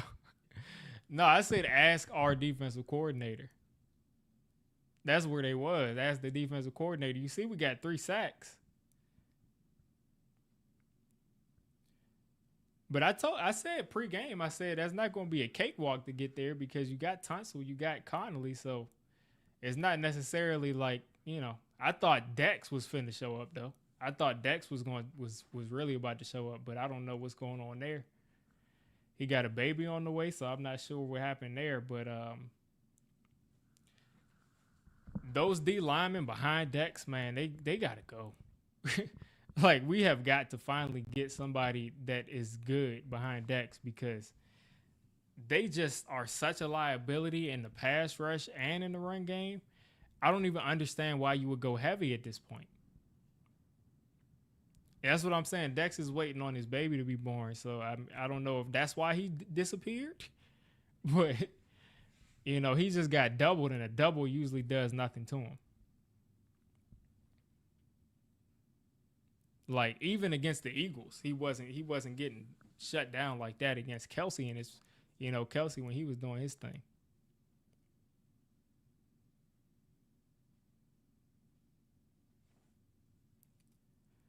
And then we're on here on commercial.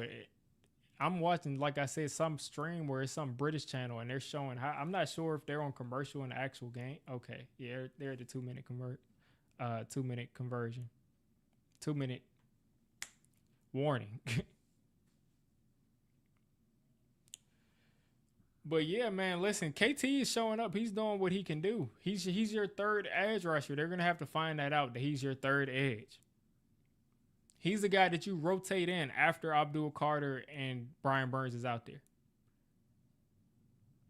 He's not the guy that you have out. Like, the beginning of the game in the first quarter, for y'all who were there, did I not say, why don't you put Brian Burns on the rookie? Why do you have Kayvon Thibodeau on the rookie and Brian Burns on the all-pro left tackle? Excuse me, man. Oh, my gosh. Why do you have Brian Burns on the all-pro left tackle, and you got Kayvon Thibodeau, who we know consistently does not get a pass rush pressure unless he's going against an undrafted free agent or a third-string tackle? He's gonna make them look horrible. All of a sudden, he got all these moves. He's gonna be spinning. He's the ultimate front runner, and yet this guy gets 5 or 6 interviews every offseason. Like, he's just so accomplished. Like, Kayvon Thibodeau gets 5, 6 interviews every offseason. He's got the sunglasses, the fits. Kayvon Thibodeau every offseason is the superstar for the Giants defense. And we all know this dude, he does a decent job stopping the run, does a decent job, and he's gotten better every year.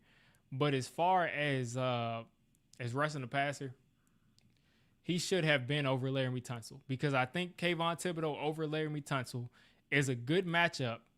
It's going to go one way or another in the run game.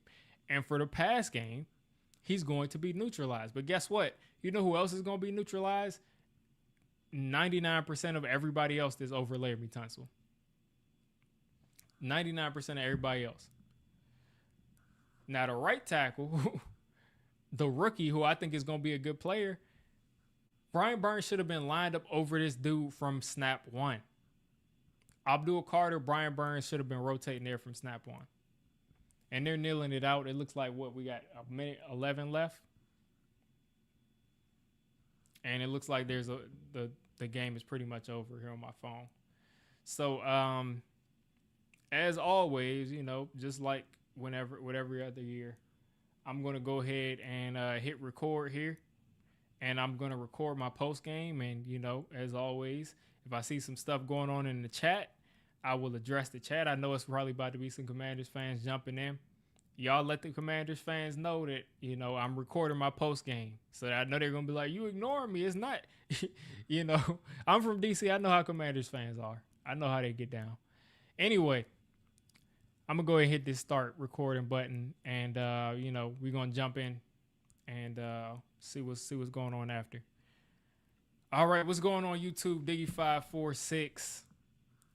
This was something that was probably my worst nightmare as a Giants fan. I had no qualms about the Giants coming in and losing this game. My number one thing I wanted to see, and I'm taking this off here. My number one thing I wanted to see this season from the Giants was a competent offense. That's the number thing I wanted to see. That's the number thing. That's what I wanted to see this year. I wanted to see a competent offense. I wanted to see an entertaining offense. And you know what's kind of funny is we kind of did get a couple of plays downfield with Malik Neighbors. But at the end of the day, this was more of the same. This is more of the same, and my chat was beating me up for it. But at the end of the day, I felt like Russell Wilson, in a lot of key moments today, when he did have time, because he was pressured, they pulled out the stats on him. They said he was pressured 50% of the snaps that he was out there. Now, also, pressures, we also had to be careful about what we say about pressures, because if you hold the ball for 5 seconds and there's great pass protection and then there's pressure, they count that as a pressure. So we got to kind of think right there. But for the most part, I will say the offensive line let us down as a team. They definitely let us down as a team. Let's look at Russ's stats, and then I'll get into a little bit more of what I saw today. Russ was 17 for 37 today, 168 yards, 9.9 yards was his average, and that went up after he made a couple of passes down the field in the third and fourth quarter, but it was really low at one point. Sacked twice, but, pressured a couple other times. For the amount of times he was pressured, I will say he took less sacks than I would expect him to usually. 44 yards rushing. Russell Wilson at 93 years old. Russell Wilson at 95 years old. Russell Wilson at 103 years old right now. He should not be your leading rusher. Russell Wilson should not be your leading rusher. He just shouldn't. That's inexcusable. Russell Wilson cannot be your leading rusher. 8 carries, and then the thing is, as a quarterback, your average was 5.5 yards a carry. So that just shows dude was really our running game. It wasn't even that they had left things open and everything like that. He was really the running game. 5.5 yards a carry, 44 yards was our leading rusher. Tyrone Tracy, 10 carries for 24 yards. Singletary, 3 carries for 9 yards. Scatterboo got 2 carries today. I'm very, very upset that we did not try to get Scatterboo more involved. If Tyrone Tracy has 24 yards total, if Singletary has 9 yards total, they got 13 carries between the two of them. This game, for the most part, was within reach. I know we was behind, but it was never, until we got into the second half of the fourth quarter, this was never a game that was completely out of reach. We did not have to completely abandon the run. We didn't have to do that. I know we were having some negative plays, but we weren't running well out of shotgun. Should have abandoned that. But the other things I think we could have stuck with. Cam Scatterboo should have gotten some more touches. This was a game where it was a grinded out type of game where a guy that can break tackles through contact, because they are cooking that offensive line at the front. They're cooking that offensive line. They're cooking the Commanders were cooking our offensive line in the run game. They got after it in the pass rush game, but they were cooking that line in the run game. Completely cooking them. And to not put in a guy that you feel the best about breaking tackles where he's actually, getting contact is nuts to me. 2 carries a day. Maybe that's something where we're still working him back because he's been slow this offseason. He's been injured. Malik Neighbors today, still, the dude, listen, I've been hearing from Commanders fans the last year and a half, whenever we took Malik Neighbors, that he's going to be in Washington in a couple years. I've always denied it. But, at this point, how are we going to stop him from going to Washington? If he has to deal with, 2 more years of this, and he's like, I can deal with, 2 more years of feeling like my team stinks. They can't get me the ball. I'm having 80-yard games when I'm supposed to have 200-yard games. I can go play with my best friend in D.C., and we can put up, 25 touchdowns in a season, 1,800 yards. Malik Neighbors might want to go to Washington. In 2-3 years. So let's keep that in mind. Because the guy had the towel over his head today. 12 targets, 5 catches, 71 yards. And again, he just could not get the best out of how he played, because we know Malik Neighbors is one of the premier receivers in the league, and he's just not a guy that can get the ball consistently. Wan'Dale Robinson today, much better average than he was last year. But still, only 55 yards on 6 catches. It is what it is there. After that, folks didn't really do that much. They didn't really do that much because, they just didn't really, there weren't that many completed passes. So the offense, again, I was upset with. The defense, I got a completely mixed bag right here. So, and I see some Commanders fans in the chat popping in right now. And like I said, I'm recording this post game. But Bobby Okereke, it's time. People called me crazy because I wanted to try to move on from Bobby Okereke because he does not fit this defense. This guy managed to sneak out of this game with 16 tackles today. Can somebody tell me where Bobby Okereke made an impact today? On all 16 of his tackles. He made one nice tackle. He made one nice tackle crashing down in the first quarter. But after that, 16 tackles all down the field. Missed about 5-6 tackles. Michael McFadden, hopefully, he's got a bad ankle sprain, but it looked bad. So hopefully he's not out for the season. We could use him. Daboll, not too bad against Terry. I think he gave up 3 catches. So Daboll wasn't bad. Holland wasn't bad. Gave up, I think, 1 or 2 catches, but, that was fine.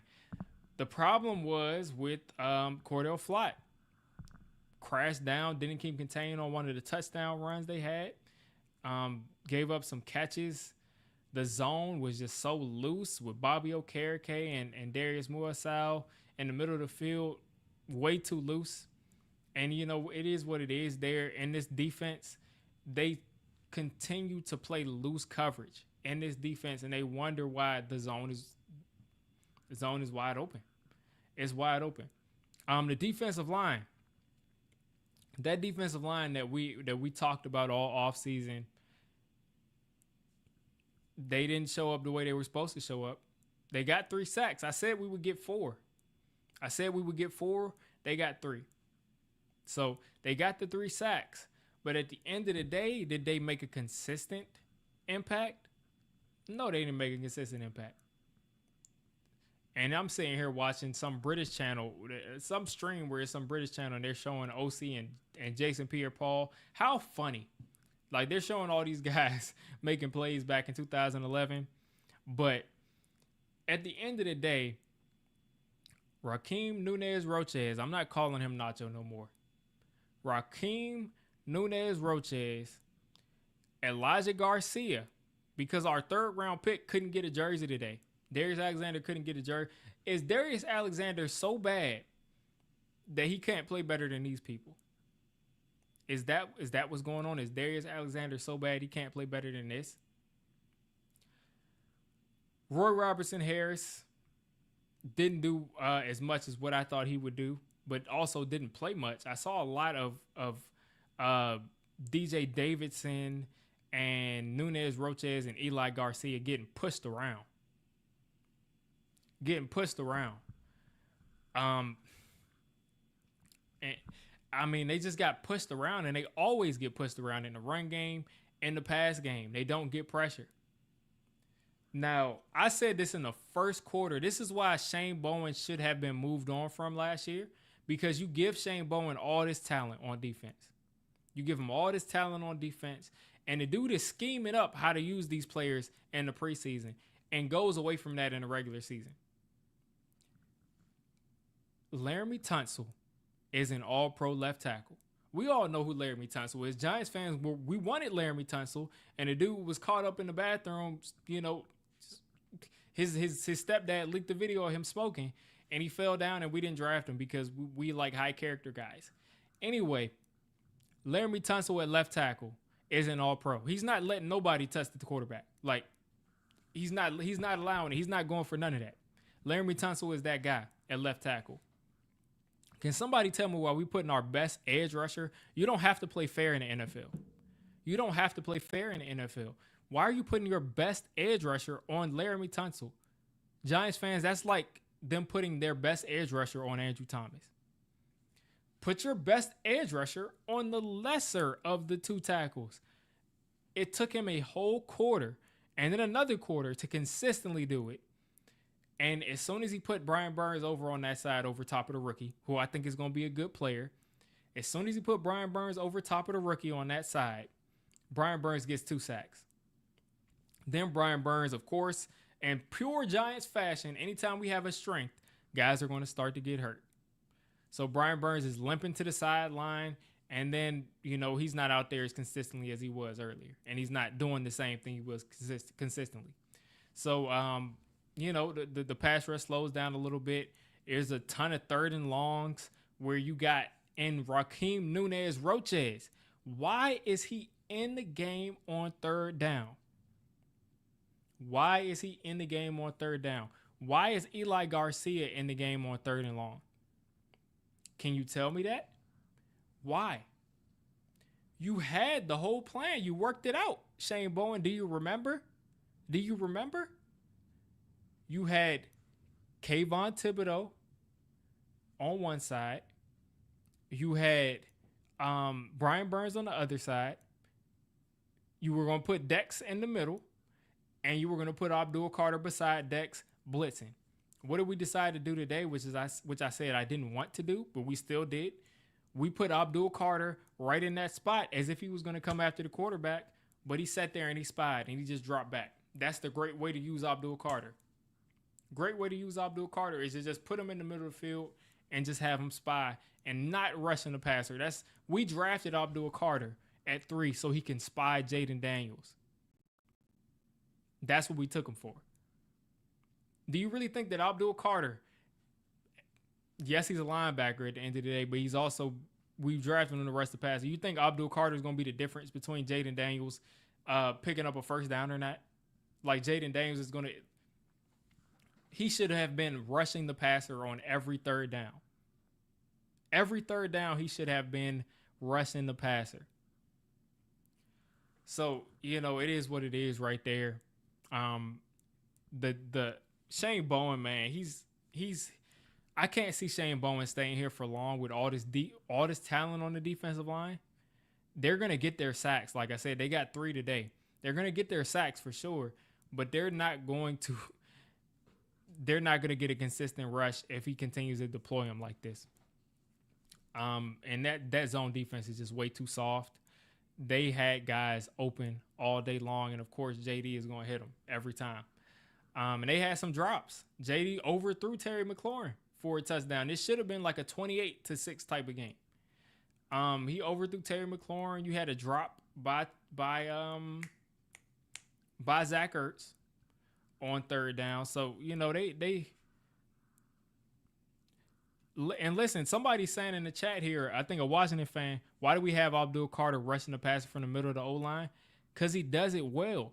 But the thing is, you also have to have him mostly rushing from the edge. And most of the time actually have him rushing because he was doing a lot of spying. So yeah, Shane Bowen should have been gone. But that's what happens when you decide to say, I'm going to give Brian Daboll another year. And defensive coaches don't know if Brian Daboll is going to get fired or not after this year. So why would they come here for a year? You come here for a year, your coach is a lame duck coach. Why would you come here? So we had to keep Shane Bowen. We had to keep him. We had no choice. So we'll see how this ends up working out this year. At the end of the day, the offensive line didn't play well enough. They didn't play well enough. The left guard and the center especially collapsed today. Daron Payne did whatever he wanted with JMS and Runyon. Like, he did whatever he wanted with JMS and Runyon. They couldn't stop a cold today. They couldn't stop anything today. And they collapsed almost every single play. And on top of that, when Russell Wilson did get time, how you punch drunk in week one? How you punch drunk in week one? You've been getting protection in the preseason. You've been getting protection for the most part in training camp and the joint practices. And week one, because you get some pressure at the start of the game, you already punch drunk. You already looking down. So like I said, when the offensive line isn't collapsing, Russell Wilson is looking down at the rush, trying to figure out, when am I going to get hit? Man, we got to get better play from everybody out there. We got to get better play from everybody out there, but specifically on the lines of scrimmage, they've been consistently the problem. So I'm trying to see if I'm missing anything. I don't think I'm missing much. Commanders fans, be happy. Listen, JD5 is going to be a good quarterback for the next 15 years. 15, however long the dude plays. Whenever he's not able to run, he's still going to be a good quarterback. So he's going to be good for a long time. Y'all are building it the right way, it looks. Y'all went from a team that most people thought was going to be worse than us last year to inserting JD5 and having a line that people thought was going to be the worst in football last year. And now y'all have a line with, like I said, Laramie Tunsil was an all-pro. The right tackle is going to be he's going to be a good player, I think. Even though he struggled with Brian Burns today, Brian Burns is a dog. The right tackle, I think, is going to be good. So y'all are building it the right way. So the Giants have got to get Andrew Thomas back, and maybe that'll knock some sense into the left guard, and that'll knock some sense into the center, because last year we were good. And I'm not saying we were a good team. I'm saying the offensive line with Andrew Thomas, they were holding up in pass pro. Like against Mike Parsons, against all these guys, they were holding up in pass pro. And it's just a shame. It's just a shame. Andrew Thomas has got to get back. Illuminor, I got to see what he did if he held up this week, but I didn't really see much coming from his side. But that interior, man, if we go against anybody that's a good interior pass rush team, they're going to dominate this line. They're going to dominate this line. So, yeah, like I said, I need better from the line. I need better from Russ when he does have time. A big part of playing quarterback in this league is making the plays that are there when you have them. Like, it's one thing if you're messing things up because you're under pressure and because you're doing the best that you can. And there's another thing when you make something worse because there's cumulative pressure. But at this point, I'm going in circles. We get the gist. And it looks like I didn't even get to record. So I've just been talking here for a minute. So I might clip the end of this stream. So let's see what the chat has got going on. Because I hit record about 15, 20 minutes ago and we didn't hit it. So I'm just going to take a look at the chat. So what we got going on in the chat.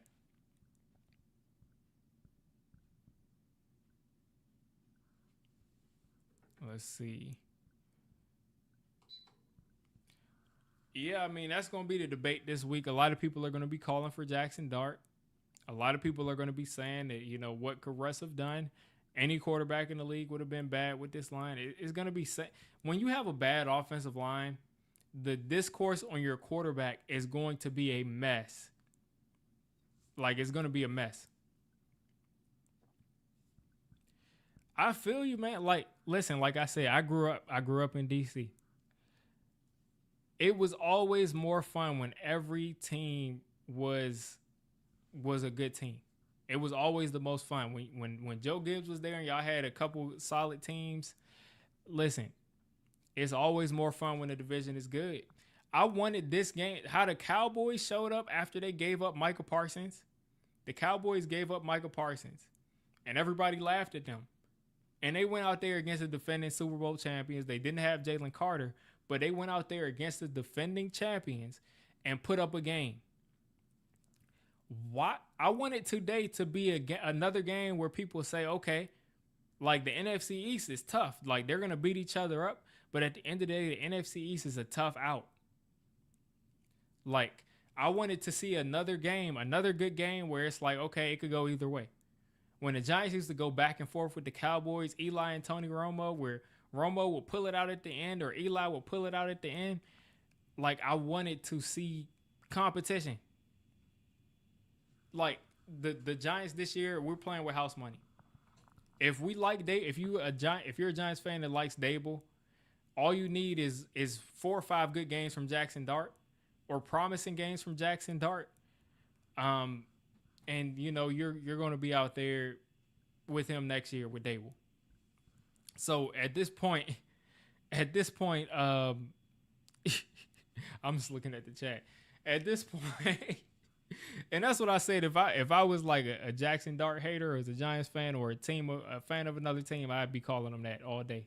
But yeah, man, like it's just a lot more fun when these division games are competitive, because like in the games that we used to lose, I'm tripping. Y'all talking about me? Oh man. Okay, y'all talking about me. I'm gonna go ahead and say pause. All right. Anyway, in those games that were competitive in the NFC East, like back in the day, or when I say back in the day, I mean like 2011, 2012, 2009, 2008, that type of stuff. And those games that were competitive back in the day, where we would lose, I would be like, we lost. I'm angry that we lost, but at least like I saw a good game. The Giants have consistently gone out there and lost, and I feel like I got robbed of my time. Like it's like a loss that wasn't worth watching, because like we've seen the same game as Giants fans about over the past 6 years. Let's see, out of like however many games, let's say there's probably more, whatever. Let's say there's 100 games that's been in the last 6 years. Out of those 100 games, possible 100 games of the last 6 years, the Giants have played the exact same game about 75 times. About 75 to 80 times. 75 to 80% of the time, the Giants play the exact same game. They go out there, they don't pass protect. The quarterback gets shook. The quarterback puts his eyes down, and now that's even longer, because you can go back to Eli. Quarterback gets shook. Quarterback is punch drunk. When he has time, he's looking for the rush. He's like, oh, where's the rush coming from? And, he's not making plays.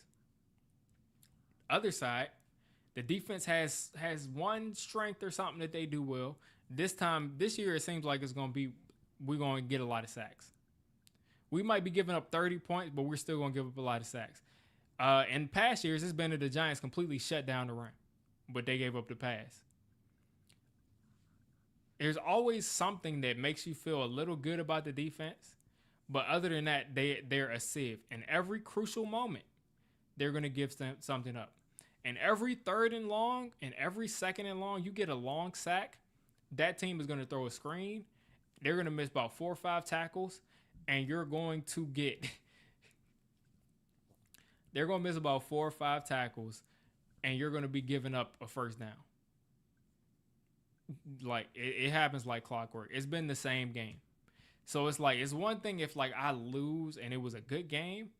It's another thing if I lose and it's like the same game I've seen over and over again for the last however many years. Because like I said, it goes into the Eli era.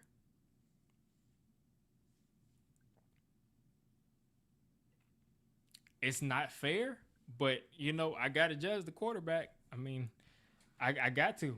I mean, because listen, you'll get into a situation where you're like Daniel Jones. I gave the dude 3-4 years, and it's like at some point, some accountability has to be taken at the quarterback position. Some accountability has to be taken. Is he the reason that the team is bad? Was Daniel Jones the biggest reason that the Giants were bad before?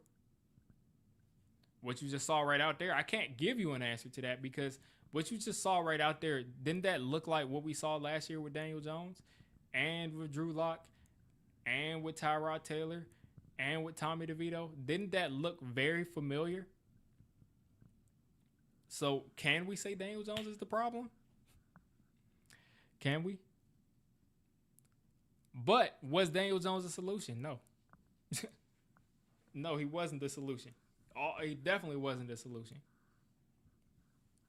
And you know, it is what it is right there. Like, is it the play calling? We've had Pat Shurmur. We've had Joe Judge and Jason Garrett. We've had Brian Daboll. We've had Mike Kafka. We've had Brian Daboll again. We've had Mike Kafka. Is it the play calling? Are all of these people this bad at coaching and calling plays through all these different regimes? Was Pat Shurmur that bad? Was Ben McAdoo that bad? Have all these coaches been that bad at play calling? Like all of these coaches that have gone through the NFL ranks that get hired, like all of these players have been this bad at play calling? Or has it been the fact that the offensive line has been a joke since about 2013? I mean, listen, man. I can only call that like how I see it.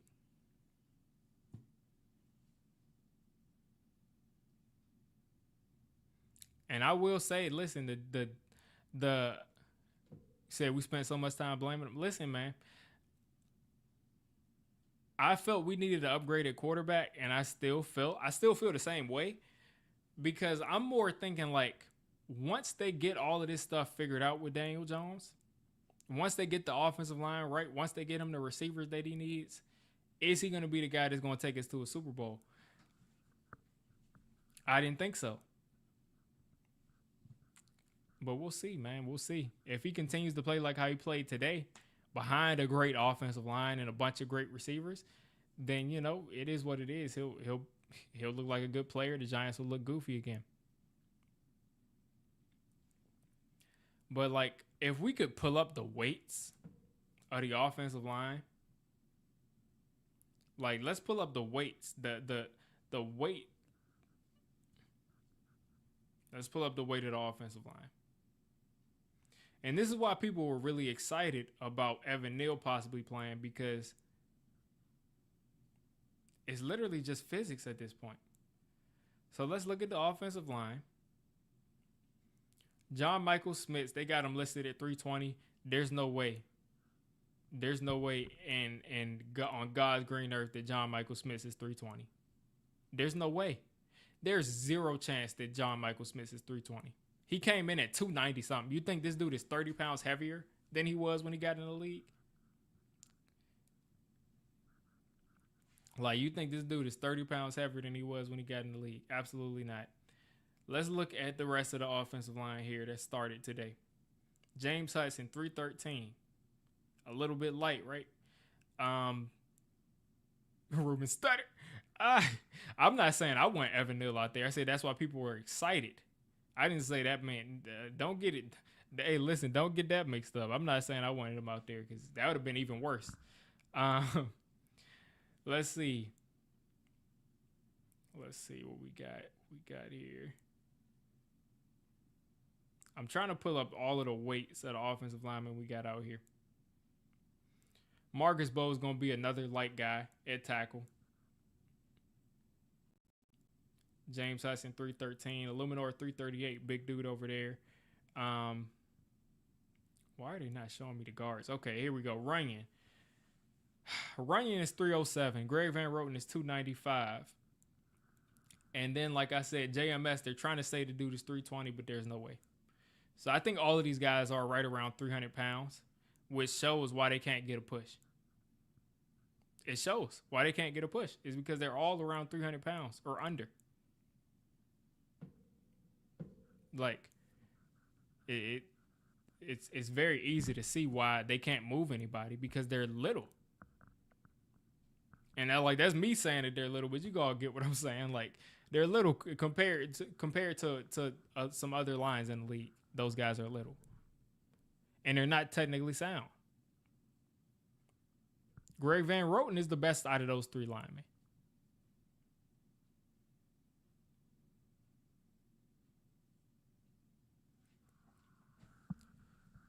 Yeah, man, it's basic math. It's basic math right there. And like I said with Dex, man, I don't know what was going on, man. I really don't know what was going on. It wasn't that his mind was really elsewhere. If, like, why am I playing this game when I could be, there for my wife while she might go into labor? That might be it, because I did not see the normal Dex. I just didn't see it. I didn't.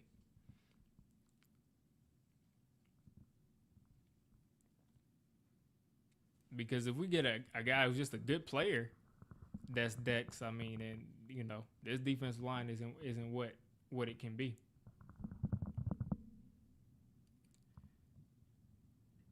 Yeah, man, the left guard, right guard, and center, man, like, those guys need to be the dudes that like they sit down and eat what 20 full chickens. They sit down and at the all you can eat and eat 20 full chickens, and just like those are supposed to be your interior offensive linemen. Like, I don't need the weak guys that aren't nasty. You got the biggest dude at right tackle, and you don't run behind him. But these center guard center guard pair trio, those guys ain't it, man. They just ain't it. Like, we're not going to be able to get done anything with them out there if they're playing like that, especially. So I don't know if it's because even putting Bo at right guard, that's not going to fix anything, because he's 300 pounds. He's a tall, lanky dude. He's 300. Like, that's not going to fix anything.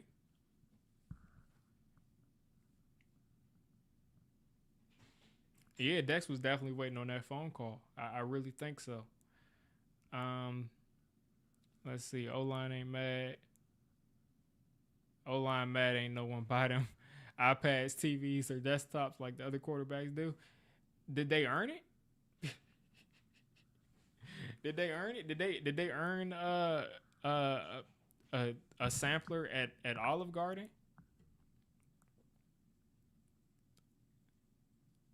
I feel like Russ will buy them. Russ will buy them all cars. I think he did buy them all something, but I feel like Russ will buy them whatever if they earned it. Shout out to Neighbors in Wandale. Yeah, they showed up, and what the chances that they had. Wandale almost had a deep what was that, a crosser?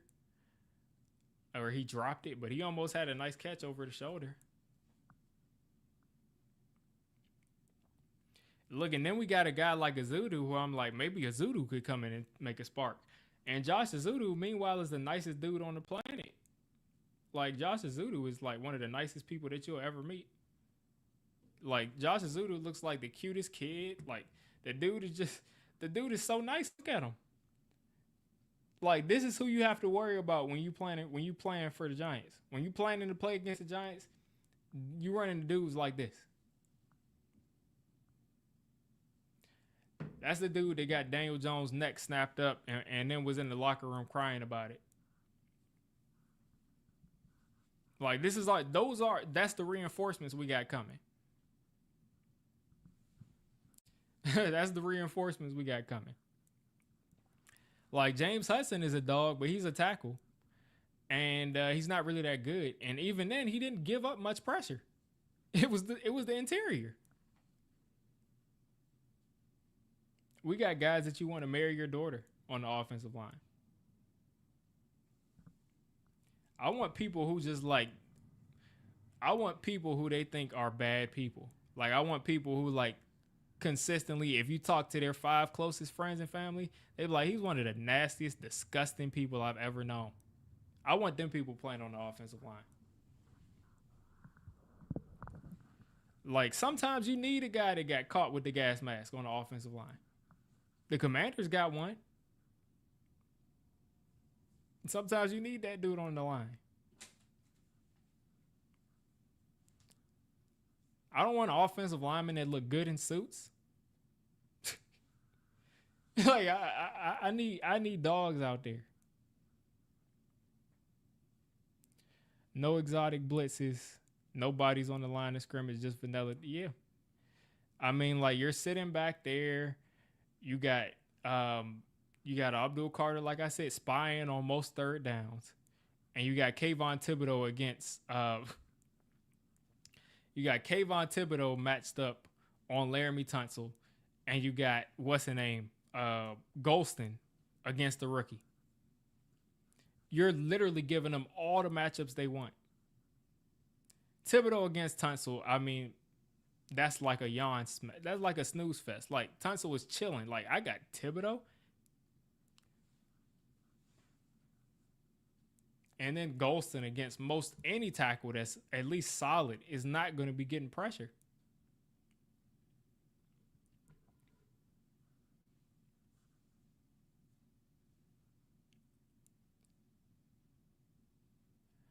And yeah, and this might be their plan too. Like if, especially because we got some news that they might have some packages for Dart. So it's like at this point they might be trying to like sprinkle in Dart a couple times before he actually gets out there, so they can like extend what they got going on. So that way, like Dart can play as late as possible as the full-time starter, and they can say, "Oh, but we only got 5 games with Jackson Dart. Give us another season." I think it'll look better with AT out there because he always makes Runyon play better. Runyon always plays better next to Andrew Thomas. Anytime he plays next to somebody else, he just like he tries to overcompensate for them, and it just turns into a mess. So it'll look better. It should be functional, but again, like as far as the run game on the interior, that's what really is frustrating me. And like I'm upset too because notice how the 49ers, like they have a left tackle in Trent Richardson, and they'll run behind him because he's like the dog of the line. We don't run behind Andrew Thomas. We don't run behind that dude because because you usually don't run behind left tackles, so we don't do it.